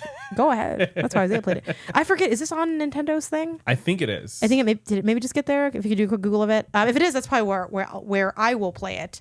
Oh, because I've been wanting to replay it for some time. Yeah. Great. So yeah, play our favorite games, and then tell us how smart we are. I guess that's why I made the show. So I played this and I love it. Thanks. Yeah. But honestly, no, straight up, if you play them and don't like them, I would also love to hear from that because why not? I'd be curious to know why. I didn't make the games. I don't care. You don't need to like these. I have no money invested in any of these games. No, I'm actually losing money on these games because I had to spend money on them. Some of them. Anyway, that was games. And now for the not game section, we are talking finances after marriage. And have my ring on this time all the way. Normally I wear like the base part, but the engagement part is like a little bit less so. Can't relate. I only have one ring. Just the one ring to rule tomorrow or whatever is what I hear from the book/movie I never watched or read. Anyway, we've talked about finance before, as I alluded to towards the top of the episode. We have an episode on You Need a Budget, aka YNAB, which is like the software we use for our budgeting and still use for our budgeting. But yeah, we got married. We had an episode on that. The same episode we talked about playing Silksong. Great episode. Love Silksong. Love being married. It's been fun. Yeah. But yeah, with that, we're like, okay, it's funny because with marriage, I think there, whatever works for you. But there definitely are a lot of people that I've heard from that say like, oh, especially, in the modern era when you're often like already living together and whatever, it's like you go home, it's the same. It's like nothing's changed. And it, in a way, it's the same, but also like it doesn't have to be. Like there can be things that, you do change and do differently. Obviously, you don't need to be married to have joint finances, but we chose to wait until we were married to get a joint account.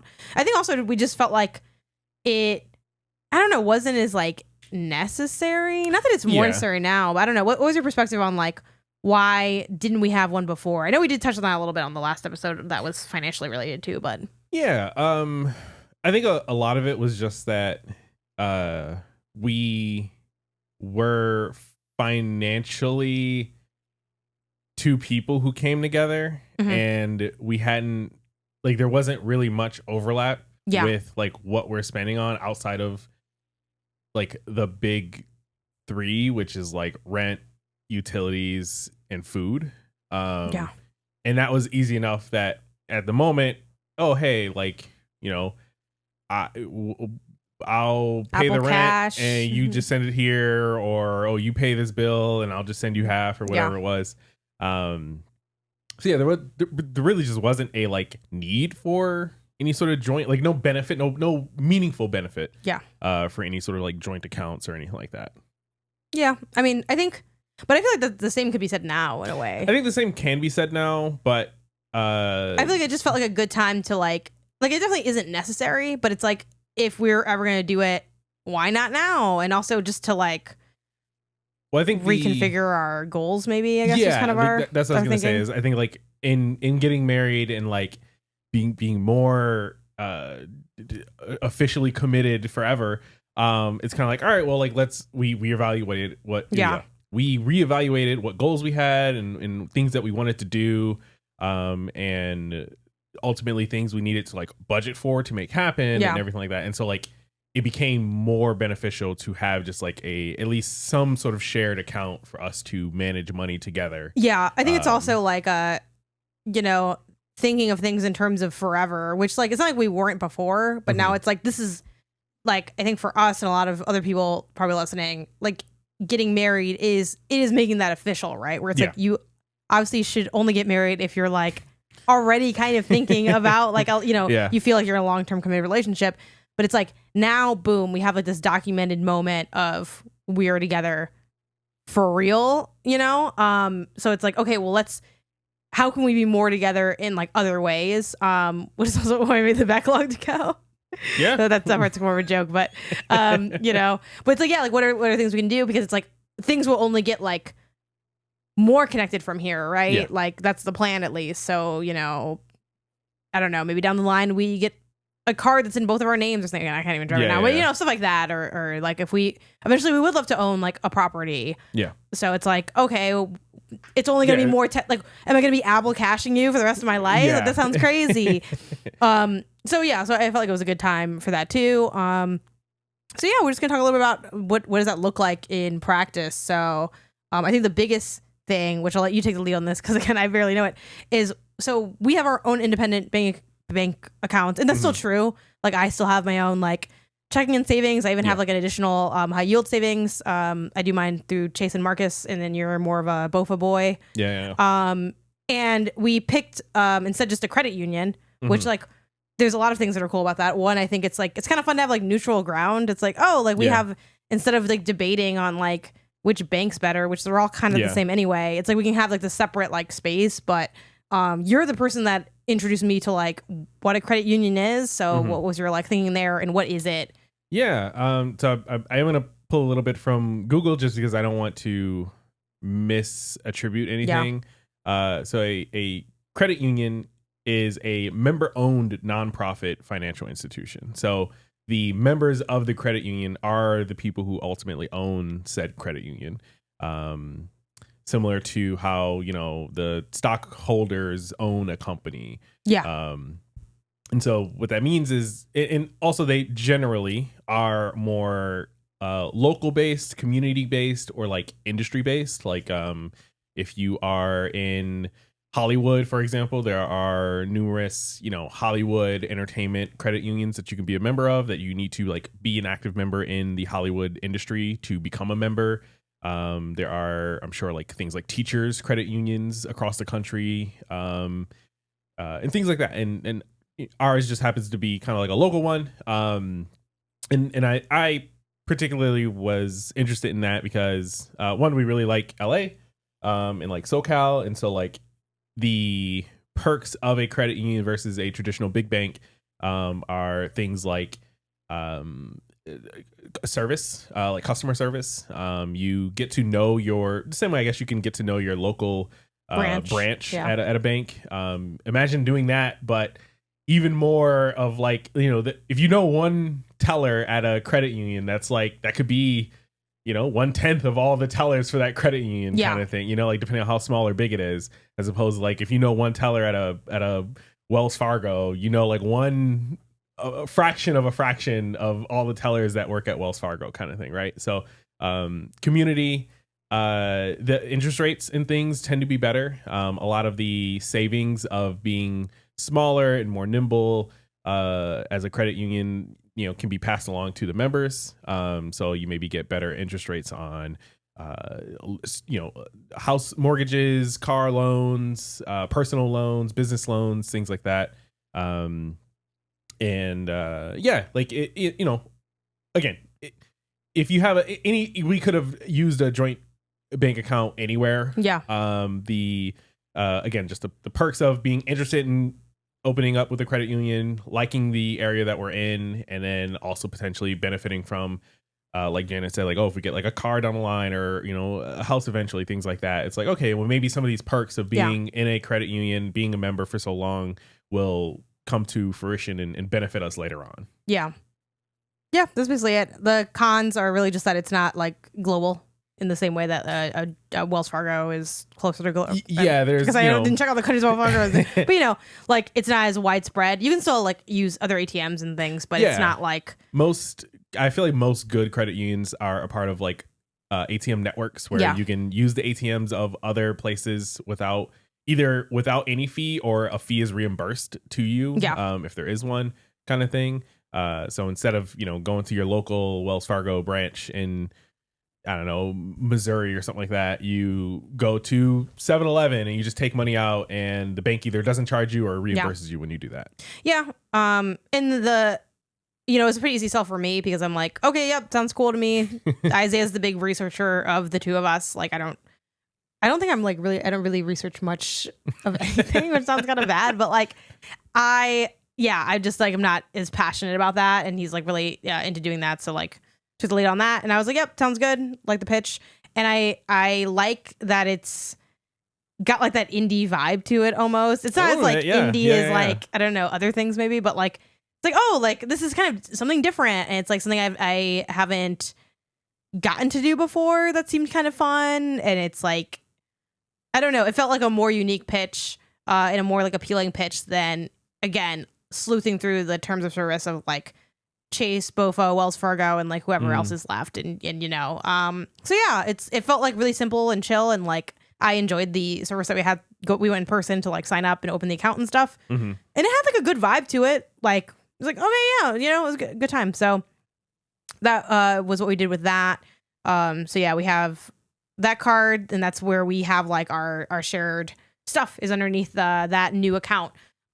So basically what we've done and what's different than what we had before is now we sort of have like eliminated individual budget redundancies. Yeah. So like, for instance, in our individual budgets, which are all done through YNAB, that'll come up a little bit throughout this conversation, but if you want the full episode, I would encourage you to go back to the YNAB episode and we go more in depth on like that service. It's just like a budgeting software.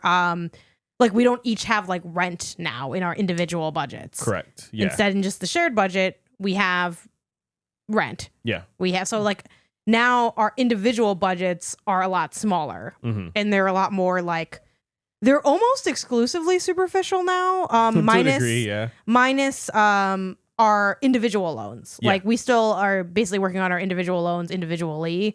You know, you have your car loan, some student loans. I have student loans. And that's all we have so far. So we're like, just deal with that kind of on your own if you need to. I actually don't even necessarily need to. I just want to kind of probably start getting a jump on that. And then we'll like meet up. Like, we'll meet in the middle kind of vibe of like individual debt. Idea. It could be good just to even just give like a brief overview of like how, now that we're married and we have this like kind of joint account, like how we're splitting finances and how that in general works. So we're, for better or for worse, you know, my industry just tends to make more money than a lot of industries. And so you make more money than a game critic? That's crazy. Yeah. What lucrative field could this be? A cashier, perhaps? Dog walker. Yeah. Which, to be fair, you know, my career can have lucrative opportunities in it, but I think we all know, you know, it's the arts are never. If you run really the numbers, you survey the people. Yeah, the averages are going to be. The arts are not exactly raking in the dough as much as technology is. So yeah, continue. And so we split things generally equitably, not equally.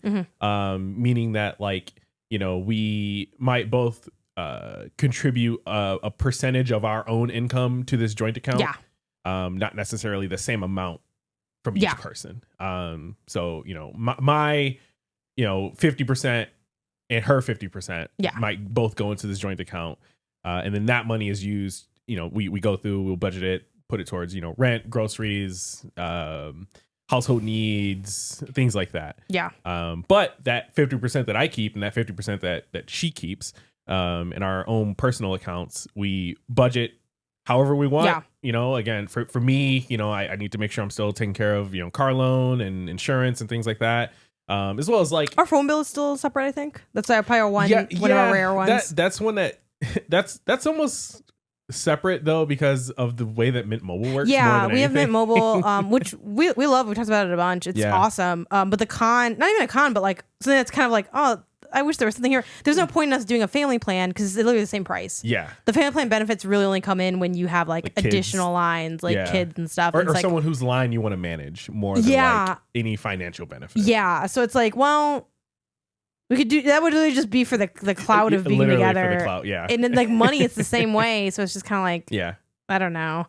Yeah. So we have that separate. Maybe we'll change that just to make it simple, but maybe, I don't know if you would maybe more refer. I don't think it would be the same. Would it be less? Yeah. I don't know. How the referrals work even there. So that is actually one of the few ones that are like it might be better random. to keep split. Yeah. But yeah. So, but things like clothing budgets, right? Like Janet inherently is just a more fashion and clothes interested person than I am. How she budgets her money towards her clothes is totally up to her and between her and God, you know what I mean? Wish I would have more to make it down there. How I budget my money for games is like between, just me and my budget kind of thing. So like, our personal interests. Also, God's not watching your money, but he's on my ass. Yeah, he's looking at that. Yeah. He's looking at that too. Yeah, that's basically it. And what else is kind of fun worth pointing out? We have a couple also there's non-bill stuff in our joint budget as well. Mm-hmm. We have you had the cute idea to name all the categories after Pokemon moves, which I thought was cute. Oh, for the joint budget, yeah. Yes, so we have feather dance, and that's fun, cool stuff. So it's date nights, dining out, and fun money. It's also something that's kind of cool now that we're have this unified budget is it sounds dumb because it's not more money because it's we have the same amount of money, but it feels like more money to me. Well, what I think it is that no, don't ruin the illusion. No, I'm just kidding. Go ahead. Because we picked contribution percentages that made sure our core finances are covered in the joint account. All of the money that is left for our individual accounts feel like fun money. You know what I mean? Yeah. It's I know I'm not going to be homeless because the joint account handles not being homeless. Yeah. It handles rent and food and heat and water. And then this other money, whatever money here is just there to it's what is it? Disposable income, essentially. Yeah. You know what I mean? Now, I hate that I'm disposing a lot of it towards my student loans right now. Yeah. But that is temporary. So our needs are covered from the joint account. And so it's just our wants and our goals that we use for the personal accounts. But what's also fun is stuff we have a joint dining out budget, which we've used plenty of. You used it today. Yeah, we think we're down to, we got $3 left in that. I'll just go on record and say, but it's the 24th. So I think that's actually pretty decent. Yeah. But what's kind of nice is because we also, I don't know if you do, I think you do, on your individual budget, you have a dining out, I think also. Mm-hmm. So do I. So it's we can also if, you know what, hey, we don't have any in our joint, hey, I'll cover this or you'll cover this, and we have the option to do that. So it feels this sounds so stupid, but it's financially we have a third person, which is Jay-Zaya. Yes, it's we have we have ourselves helping each other out, which is weird. But that's cool. We've also a thing I really like as well that we have in our joint budget is stuff related to our family and friends. So we have family and friends birthday, family and friends Christmas. So it's we can sort of simplify gifts to a degree where it's so often if we're getting something for my brother or your family members or your nephew or something, it's that's something we're doing. Yes. So before it'd be even though we're doing it, it would be a, hey man, I don't think our nephew listens to this. It's we're gonna get him a pair of headphones. Yeah. You want to put half on that? You want to put some on that? And it always felt kind of also a little bit random in a way, even though it's the birthday, but it's how long have we been doing this? Not that long, in terms of so it just kind of simplifies stuff. Yeah. And it helps like any budget, it helps give a bit more structure. I also think that you're very nice you probably would never lead this out because you're nicer than or you're just a nice person. But I'll be willing to admit my own faults here. If anyone's straying from the budget, it's me. For any budget, I came into this world unbudgeted, and Isaiah showed me the clothing that is budget, and now I'm no longer naked running in the streets. So that being said, I do have a tendency to want to go over budget. Sometimes because I want to have fun. Sometimes because for good reasons. We did some gift shopping over the holidays. For some of your nieces and nephews or our nieces and nephews, right? We're married, and it's damn, I want to get a bunch of stuff. And it's that's not what the budget said. It's not in the budget, yeah. And it's and we're getting to work with you on that and okay, what should we get them based on what we have? And then or even just oh, okay, does that mean we should add, more for certain things? It's been nice to have, to feel even though I could always come to you with my budgeting and I have of oh, I'm trying to work this out or whatever, but it's nice to have the shared workspace. Yeah. like financially budgeting has been cool. Yeah. No, I'd agree. There's a sense of relief from all the madness that is the planning and like budgeting of it, but that benefit is felt, I feel like. Yeah. I think too, just for me personally, and just because this is hyper specific, but I'm sure there are people out there that like can relate to this from a financial standpoint, moving from like, which our contribution was always like an equitable contribution. Again, to go back to that old episode, we would talk about like, our split, but our split would be in each thing. So it's like rent equitably split this percentage. Okay, so like, but it was like about the dollar amount. So like, if my portion of rent was $30, it's not obviously, it's like no one lives for a $100 place. But it's like if it's like $30, it's like cool. We're like, I'll need to pay you $30 at some point within the thing. But with how I get paid, because I get paid weird. I get paid like a monthly on one thing, a bi-weekly on another, a random come up on like a random gig. Twitch is like on someday at some point, kind of thing. Like it's a lot harder for me to like fill buckets in a budget because my pay is like irregularly like scheduled compared to like more people. So it would be like, when I just had like rent in my budget, it would be like, well, obviously I gotta get rent done, but it's like, damn, so we're not gonna have like fun money stuff for like a long time.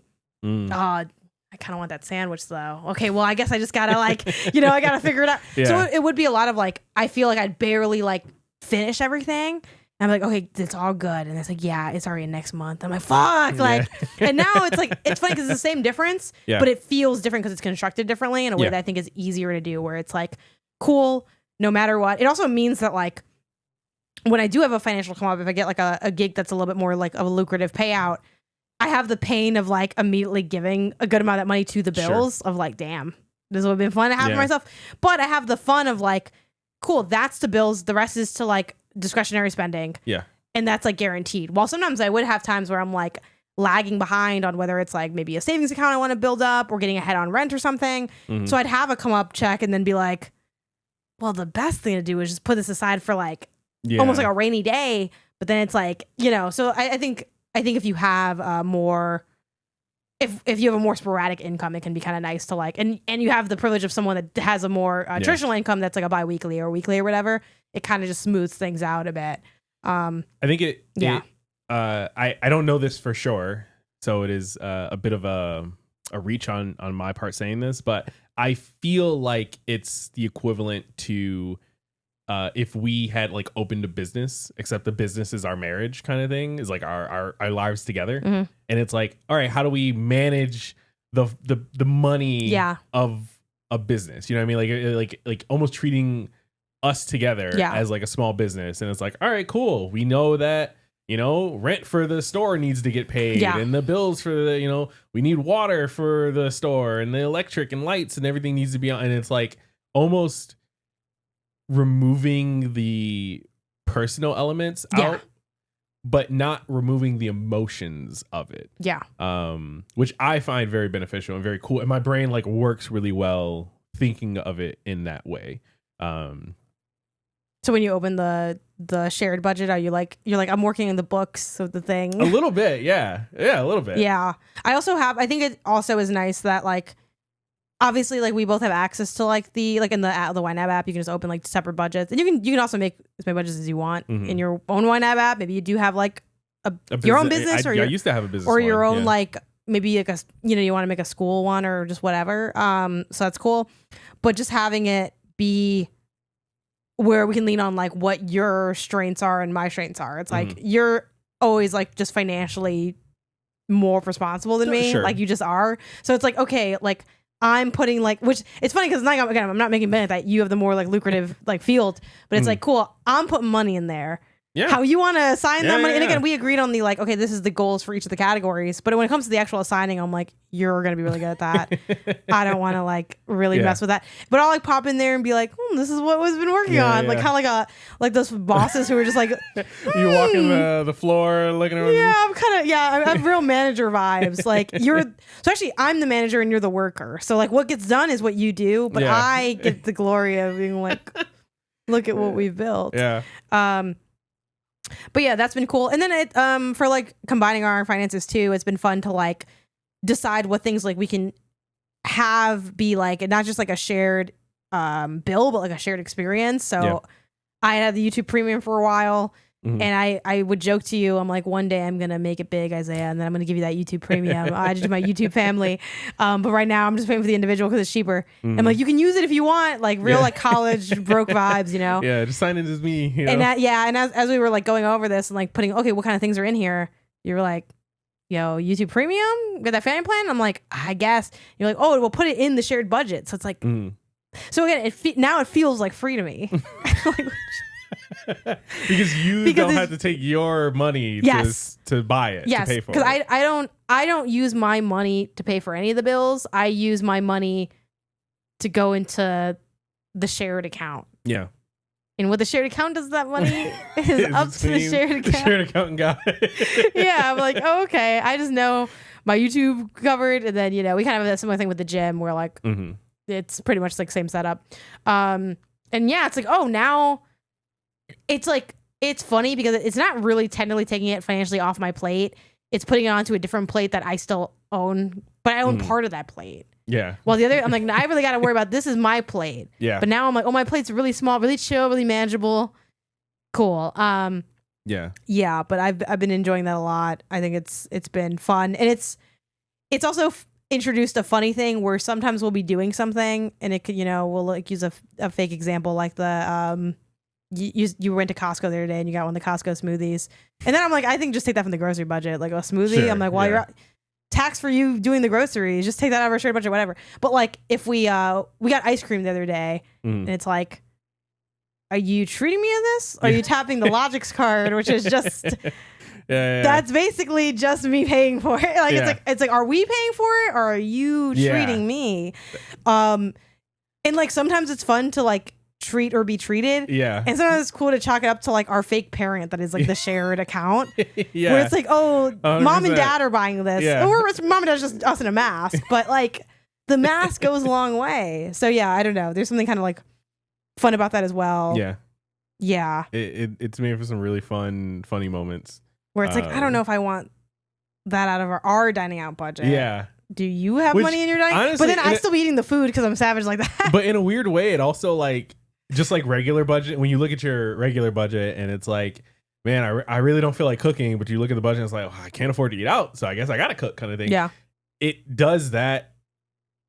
It's like another layer of that in my financial thinking, at least, where it's like, I might be like, hey, do you want to, you want to grab a pizza tonight or something like that? And it's like, I mean, I don't want us to grab a pizza, but if you want to grab a pizza, and if you only have some slices, I have to think like, oh man, do I want to grab a pizza? Yeah. No? All right, well then let's just cook the food we have at home. You know what I mean?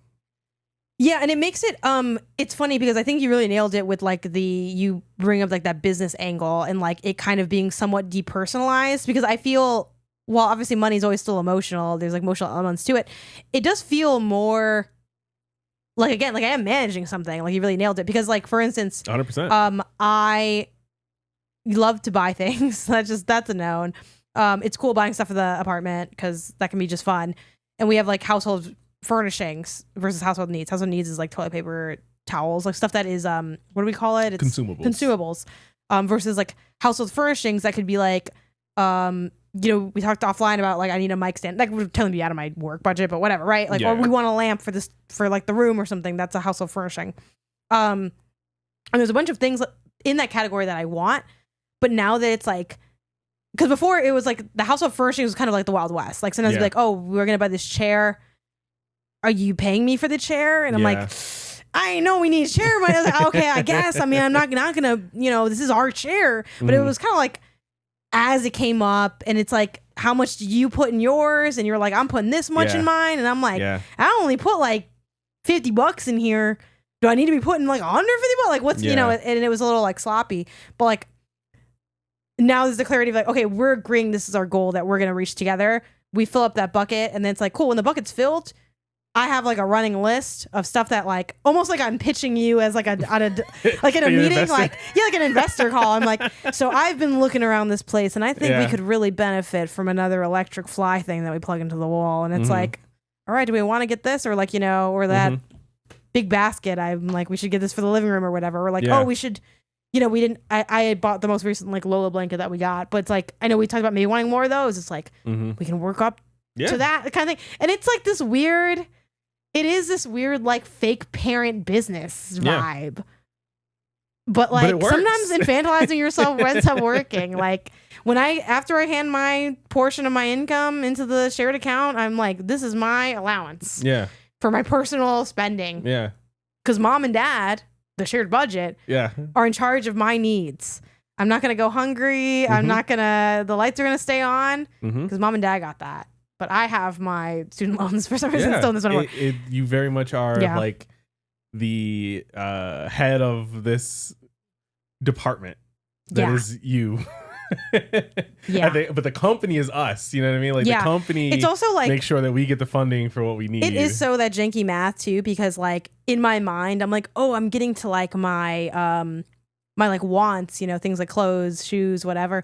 I can fill those up faster now. I'm not filling them up faster. It's just that like if there's no bills in the thing now really. So it's like, well, I now get to it faster because there's like less to go through, but I'm going through the stuff in the other. Yeah. Like it's almost like it's just like another lane for like the money to move through in a way that like ends up feeling like different. Even though it's all like coming from the same pot of like our individual incomes being put into one thing.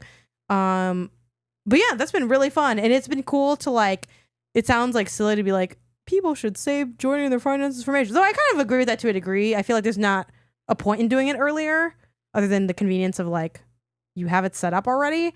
Sure.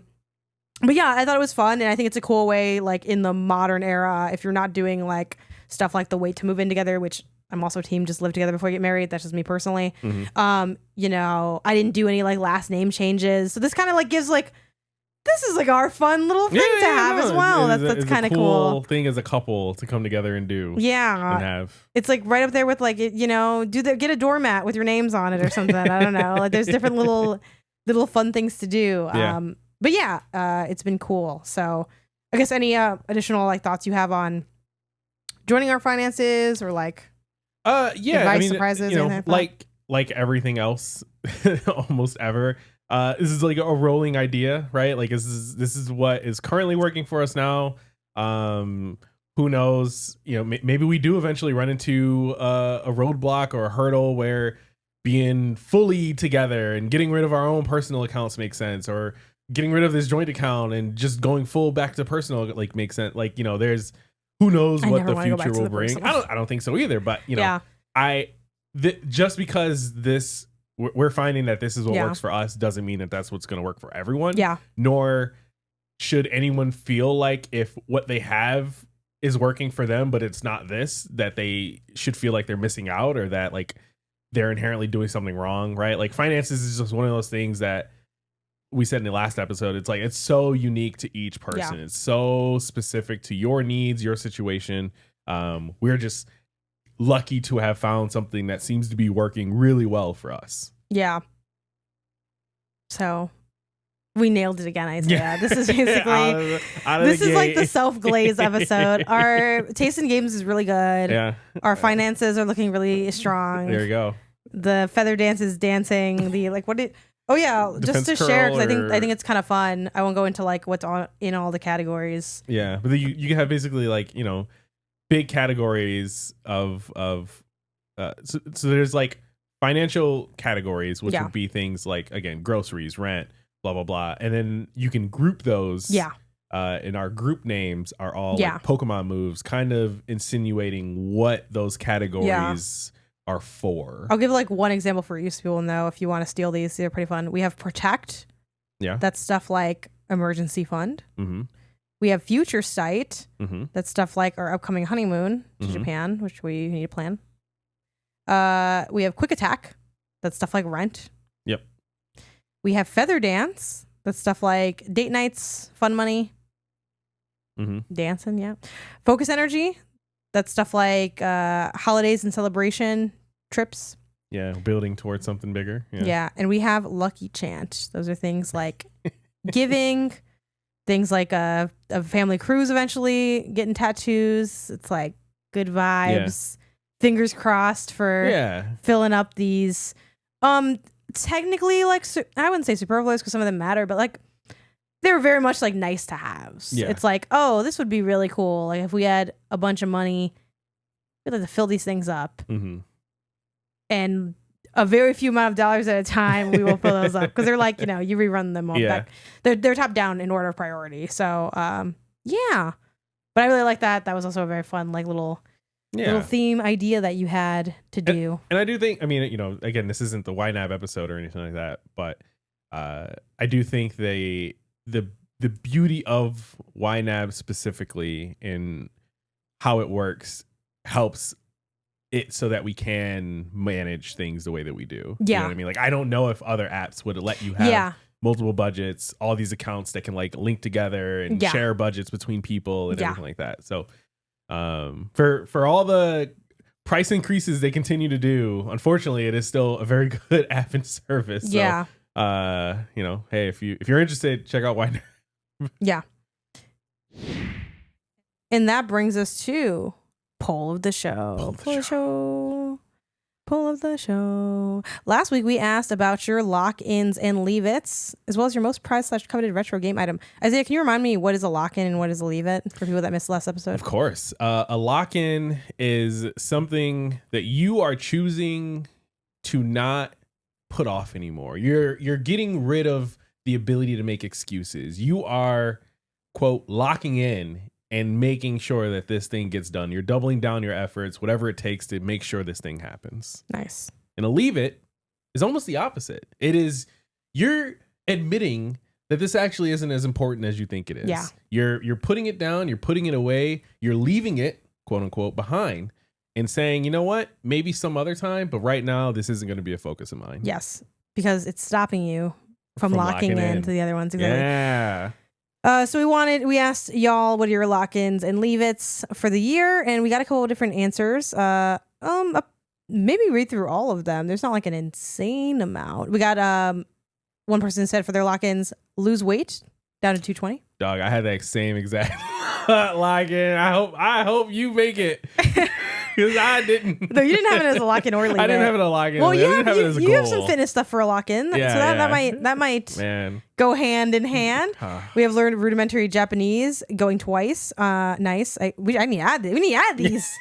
Thanks. And we have play more small indie games than popular games, and that's a challenge. Because I'm guessing you're still playing popular games. So, but that's a cool one. We had someone say they want to read more, have better planning, and better memory keeping. That's cool. That. I've been looking at the scrapbooking a lot, but inspired, I'm sure, at least in part by the scrapbooking, which I'm locking in on, but not yet. Don't look at me too closely. We have giving a genuine attempt to try and learn fighting games. So a fighting game in 2XKO. What is that? I feel out of touch. I like know it, but I don't know it. I don't know. We have loved Arcane and playing as V looks really fun to me. And then they said excited to try a new genre and try to commit for a while. Nice. Oh, it is a fighting game. Oh, it's just a fighting game. Yeah. Sorry, I'm like so out of touch with the fighting game community that I literally was like, what is the name of this game? That's dope. That's fun. We have quit vaping. You did not let my rambling on the cigarette thing discourage you. Hell yeah. And vaping is so bad for you. It's like even worse than smoking cigarettes, I think. I'd have to double check that, but I'm pretty sure. Become a dad. I learned I'm going to be one last week. Nice. Congrats. That's cool. Definitely lock in for that. Yeah, please lock in. I need you to lock in. Please lock in. Matter of fact, you can't leave it. Please, lock the F in to being a dad. Less scrolling, more reading, playing, watching. Literally, same. Someone said monthly? ? I enjoy a little uncertainty in the goal setting because I feel that. Monthly ? Unprompted friend/family check-ins. No more zonking out going zombie mode with a stream on the side. That sounds good though. I ain't gonna lie to you. That, my vape pen, I'm just kidding. That's valid. Okay. We have face skincare. So wash, night cream, day cream with SPF. Locking in into the whole regimen. Just need to get consistent with it. Culling my clothes. Hey, I did that mine the other day. Now again, can always do more and always do less, but which was great. I like the lock in. TV watching. I fill all my free time at my PC, and I need to expand. I have similar problems, so I relate to a lot of these. For some leave its, we had people saying stretching separate from working out. You're so valid for that. Damn, I feel seen. Because, and honestly, that's valid. Obviously, great thing to do for sure. But I can tell that you've been wanting to do that forever and just said, I fucking need to let this shit go. That's legit. Non-Fortnite multiplayer with wife. So valid. I could see you being like, we got to find this game. We gotta do something that's just not go to Fortnite. Babe. Just go back to Fortnite. I don't want to drop at Twisted Towers anymore with you, babe. I want to do more. Yeah, and so you know what? She's doing enough. Yeah. And then we got, is it Muay Thai? Muay Thai. Yeah, Muay Thai. Yeah. Martial arts. Yeah. Hell yeah. That's fucking but they're sick. leaving it. So. Oh damn. Yeah. That's valid though. Honestly, maybe. Hey, as long as you're stretching, maybe that's. But they're not stretching because they're leaving that. These are leave-its. These are all leave-its. Oh fuck! Damn. So they were stretching too much. No, it's not. It's not. Yeah, no, don't get confused. Yes. Sorry, you're right. Don't forget our own formula. This is saying I'm tired of trying to stretch outside. Just let it go. I'm gonna do it. Oh no, I'm not. Yes. Another leave it. Like, hey, I'm done trying to do this. Keeping up with seasonal anime. Damn. Honestly, fair. Just let him finish and then get to it when he gets to it. That's fair. Giving up on a live service game to make more time for playing other things. Played Fall Guys for years, and I'm finally deleting it now that they are integrating some things to Fortnite. Yeah. Learn to skateboard. Yep. Hell yeah. Yep. Yep. You don't want bruised knees, man. Negative, cynical attitude towards most things. I think I'm skilled enough to do all the homework. Wait. Are you? I really feel like I got lost in the plot a little bit for the leave it. I like the idea that they're leaving, moving on from that. You know what I mean? Yeah, maybe they are. Are they? I think so. I don't know. It's hard to. We never know if people are totally getting it. We have finishing a game a month. Such a good leave it. That's you don't need that kind of pressure. No, that's just live your. There reminds me of one time one of my friends had a goal of finishing every game she started. And I said it's a horrible goal. I told her directly. Goal. I said I love you. That's a horrible goal because I'm like I think it's just gonna discourage you from trying games. Yeah. Because now you're making it like you gotta like commit. Yeah. That sounds not. I don't think that's a good. I don't think that's good for you. You have to finish every single meal that you try. Like that. Makes me just limit what I'm gonna try. I forgot how it turned out for her, so I wish I had a more satisfying conclusion. But I don't think it was great.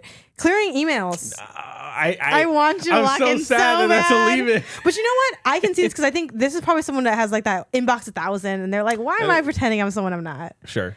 And honestly, if you have a life where you can get away without clearing your emails, it's not my vibe.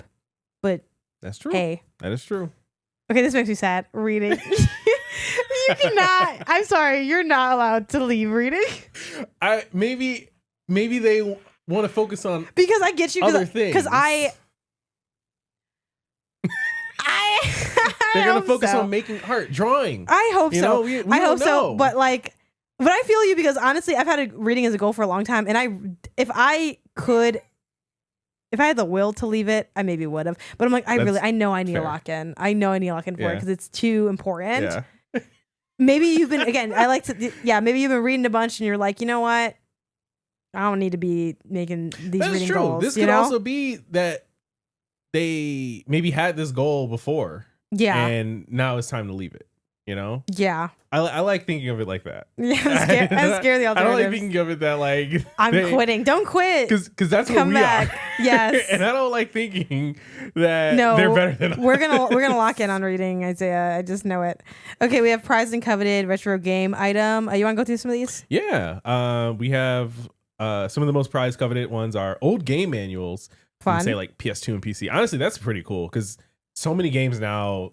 The cases, manuals, the cover sheet is like damaged or lost to time because people don't take care of that stuff. Mm-hmm. That's actually a pretty good one. Physical Pokemon games from the 3rd, 4th, and 5th generations. The elusive copies. I don't know where it is, but I had all my Pokemon games in like a baggie, like a Ziploc like sandwich bag for years. I don't know where that bag went. I don't know where it is. I'm so sad. All of my hours, my hundreds of hours in Pokemon games across the years, gone. Because I was stupid and put everything together and easy to lose. I will forever hold on to my copy of Paper Mario and A 1,000-Year Door. The game got me to love RPGs and shaped a lot of my current gaming taste. A personal top 5 forever. Spoilers for the next one. Yeah. Top 5 games. My pink PSP. Just kidding. That's funny. It's actually my PSP Go and its dock. I didn't even realize the PSP Go had a dock. PSP is a special place in my heart because it's the first time I ever hacked / modded something and learned about emulation. Honestly, that was my gateway drug too. I remember I'll be going back, popping open my old PSP 1000's battery and like disconnecting a like soldered connection to make the battery something that when it turns on, it like skips like a bootloading step or something, and then would allow you to upload like modded software to it. It was a physical hack to enable the software hack. I felt so cool. Nice. I want to replace my Lost Soul Silver with Pokewalker. Oh, I forgot about Pokewalker. I forgot. What is it's that like the? It's like a peripheral. No. Was that the like Pokemon Go peripheral thing? Oh snap! Yeah, it's like that. Man. That like little pedometer thing. I remember this. It is pretty cute. Man, that's a throwback. That's a throwback. Unrelated to that, but I don't want to forget. Because I'm such a consumer. I found out they have Tamagotchi hand cream at the what is that place where it's like the stuffed sheep? TJ Maxx. Yeah. So can we go to TJ Maxx and look for the Tamagotchi hand cream at some point? Could we label that as a retro find? No, I don't think so. Because it's new. Man. We might have to just wait until the next time we go to TJ Maxx. I don't think we can make a trip for it. Although we do go over there pretty often. So yeah, realistically, yeah. TJ Maxx and Morpheus. Morrowind Game of the Year Edition Strategy Guide. That's pretty cool. Morrowind was my first game, my first The Elder Scrolls game in college, and I read this thing religiously, and it added so much to my playthrough. Fun. Honestly, I respect it. I think the sentimental value. I for a long time had a old, what was it, PlayStation Lifestyle magazine? Was that the one? PlayStation. There's no way it's PlayStation Lifestyle. That's the website I used to write for. Oh, the PS. Didn't they have Underground? Underground, maybe. Because PlayStation Underground was like I think they were both a magazine and a channel. Some PlayStation chain of magazines. I had a old one for when Kingdom Hearts, like the cover was Kingdom Hearts 2, because it was about like, oh, the sequel to Kingdom Hearts coming, and it was talking about it, and I kept that magazine for years. And again, another thing that I think what's funny? Another thing that I thought was really cool, but also like just got rid of it at some point. When I first learned about Jack 2, that was through a magazine cover as well, and it was like, man, I missed that. Jack's back, and I said, "Holy shit, this is the first time hearing about it," or whatever the fuck it said on the cover. Man. Yeah, that was fun, and it was like, whoa, okay. Some optional things. Someone wrote in and said, as if we get a little write-in section that you can put stuff in. Someone said, thoroughly on the use it side of the collecting debate. All right. Hello, fellow user. Which sounds really negative. Fellow user. Which sounds really like fucked up. Hitting 30s made me realize I got more joy from using the thing than having it, especially if I could share it with others. Makes for some good stories and good times. Choo-choo. As mentioned in a poll above, learned I'm going to be a dad last Tuesday. Again, congratulations again. Never saw myself being a dad. Still kind of don't. Love my wife. Wouldn't want to be with anyone else. But normally, not normally very parasocial. Not normally very social. But I respect you both immensely and have certainly taken away how to be a better husband for my wife from listening to y'all. Yay. You know what? I hope she's happy with have her review the podcast and be like, actually, this guy's not doing all that great. Or he's killing it. You know what I want? I want the LinkedIn post. The listening to the Gangcast made me a better husband. Yeah, hell yeah. /wife. Yeah, this is the one. Sorry, it's hard to like describe because I was obviously that one was like a little bit more personal. So I was like reading ahead. I'm like, where, like where's this gonna end up? Kind of vibe. No, that's cool. Yeah, I mean. No, that's awesome. I think Isaiah is a great to hear. I great hope, person. So obviously, husband for wife. I hope that I help in that some. And yeah, I mean, not, I think you're. hey, I mean, I'm sure we both give. Obviously, I am biased. Advice, I am biased towards you, but I think you're very cool. And as has been said online, you're very nice, and people were very impressed by that. Yeah. And I don't know, you do a lot, and unfortunately, in our society, a lot of times when it comes to a husband and a wife, a lot of times the weak link can be the husband. I mean, I've heard of some weak link wives for sure too, but unfortunately. Hey man, if we're betting, I know who I'm betting against. There's too many stories of the stuff. So I mean, I'm very happy with things. So cool. Got any advice for getting my foot in the door on programming jobs? This is all you, Isaiah, taking the ball and running. And I've only received rejection so far. Starting an extracurricular program just to improve. Honestly, I feel that I think I don't know how useful my advice would be because I am not just starting off my career. Yeah. But when I think about what I would like to see in a new hire and somebody just trying to break into the industry, is one, a passion for learning like fundamentals to a degree. Like I know that a lot of recent graduates and people in school now, and even seniors and staff and principals in the industry, a lot of people are just becoming more and more used to using and relying on AI when it comes to programming, for better or for worse. I think that it, like anything else, should be treated like a tool. And if you are someone who is just learning and just starting out, I think the last thing you want to do is over rely on this tool, because you will miss some of the fundamentals. You will not know what happens when you're offline, or when you don't have access to this chatbot, or when you have to do things on your own, right? I think that, me, a child of the 90s growing up, the graphing calculators were the world's best invention, but it's like I still had to take all my tests with just the regular scientific or with pen and paper, and like knowing how to do the long division, knowing how to do these formulas by hand, because you wouldn't always have the calculator with you and blah, blah, blah. I think that fundamental idea still holds true as the tech sector in tech industry becomes more and more accustomed to these tools. So I think, showing that you can maybe use these tools is going to definitely go a long way for some employers, but also showing that you don't need them is just as important. But that's where I am personally. That's what I think. Yeah, I think too. I obviously am not in programming, but I've seen you be in programming. That's something I'd be curious about. And obviously, this isn't necessarily back and forth. There, you could write more to us, and we could keep talking about it.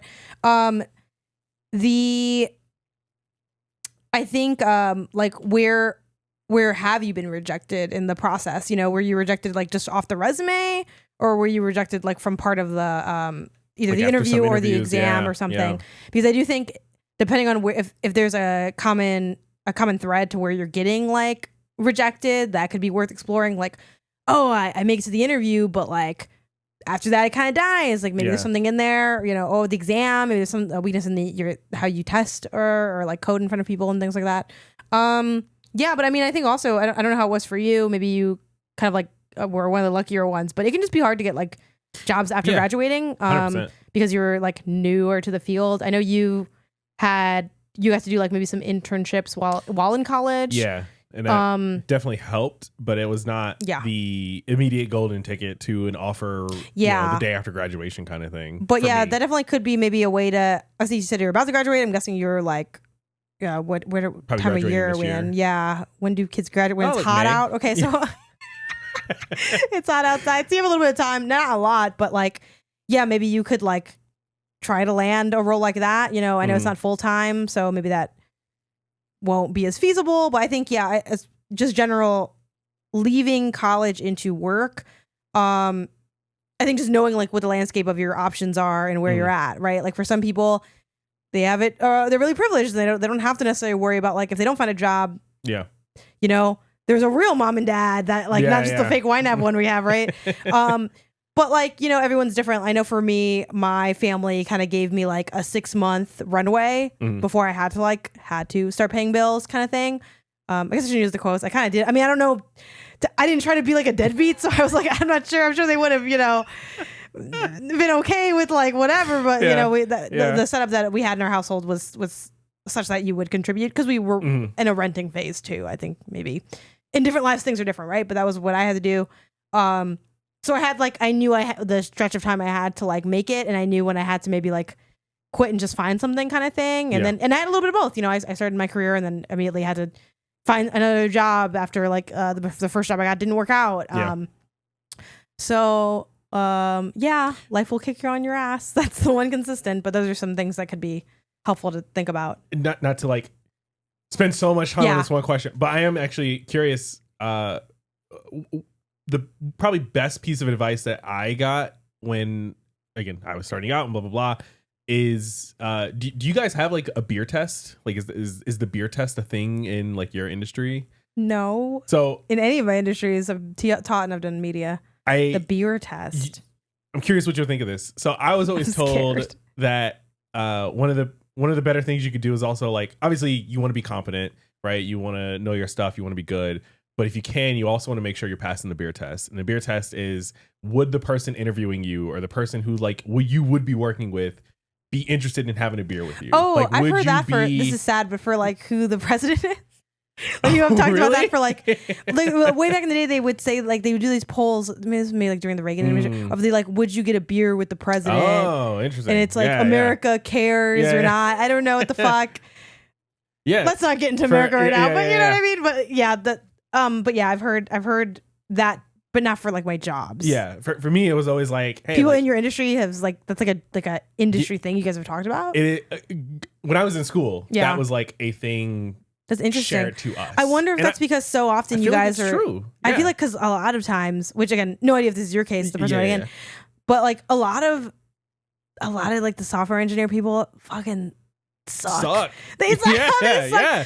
No. At the top of the show, we talked about like Kingdom Hearts fans. You're either really cool or really annoying. Software engineers are either really cool or really boring. Yeah. Like, I don't know. You're asking for an industry of people who do nothing but sit behind a computer all day. That's what I always typing joke. Into boxes. Like that is inherently someone like that is going to attract people who are more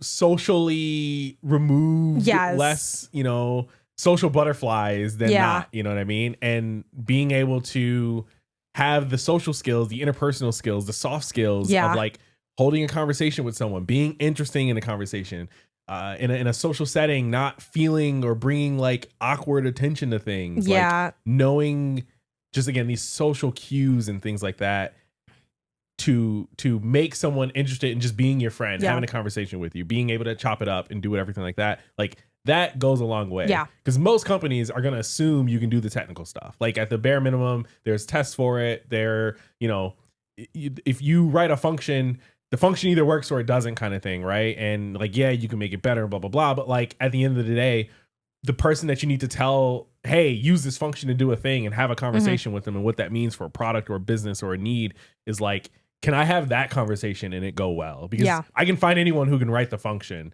Can I have a conversation with you to explain what the function needs to do? Is like goes a lot further than you would think. Yeah, I think I know I said last thing a couple times, but also making sure that you're applying for the right kinds of jobs. That's true. Are you inadvertently like, again, you said you're just graduating. I'm guessing that means you're going to be like a junior. Yeah. It's like entry level. Intern. Yeah. So again, it's kind of obvious. So like, I don't want to assume like, oh, like, duh, I'm doing that, but like, making sure of that, because obviously like that's the weakest part of your situation because you're just starting out. But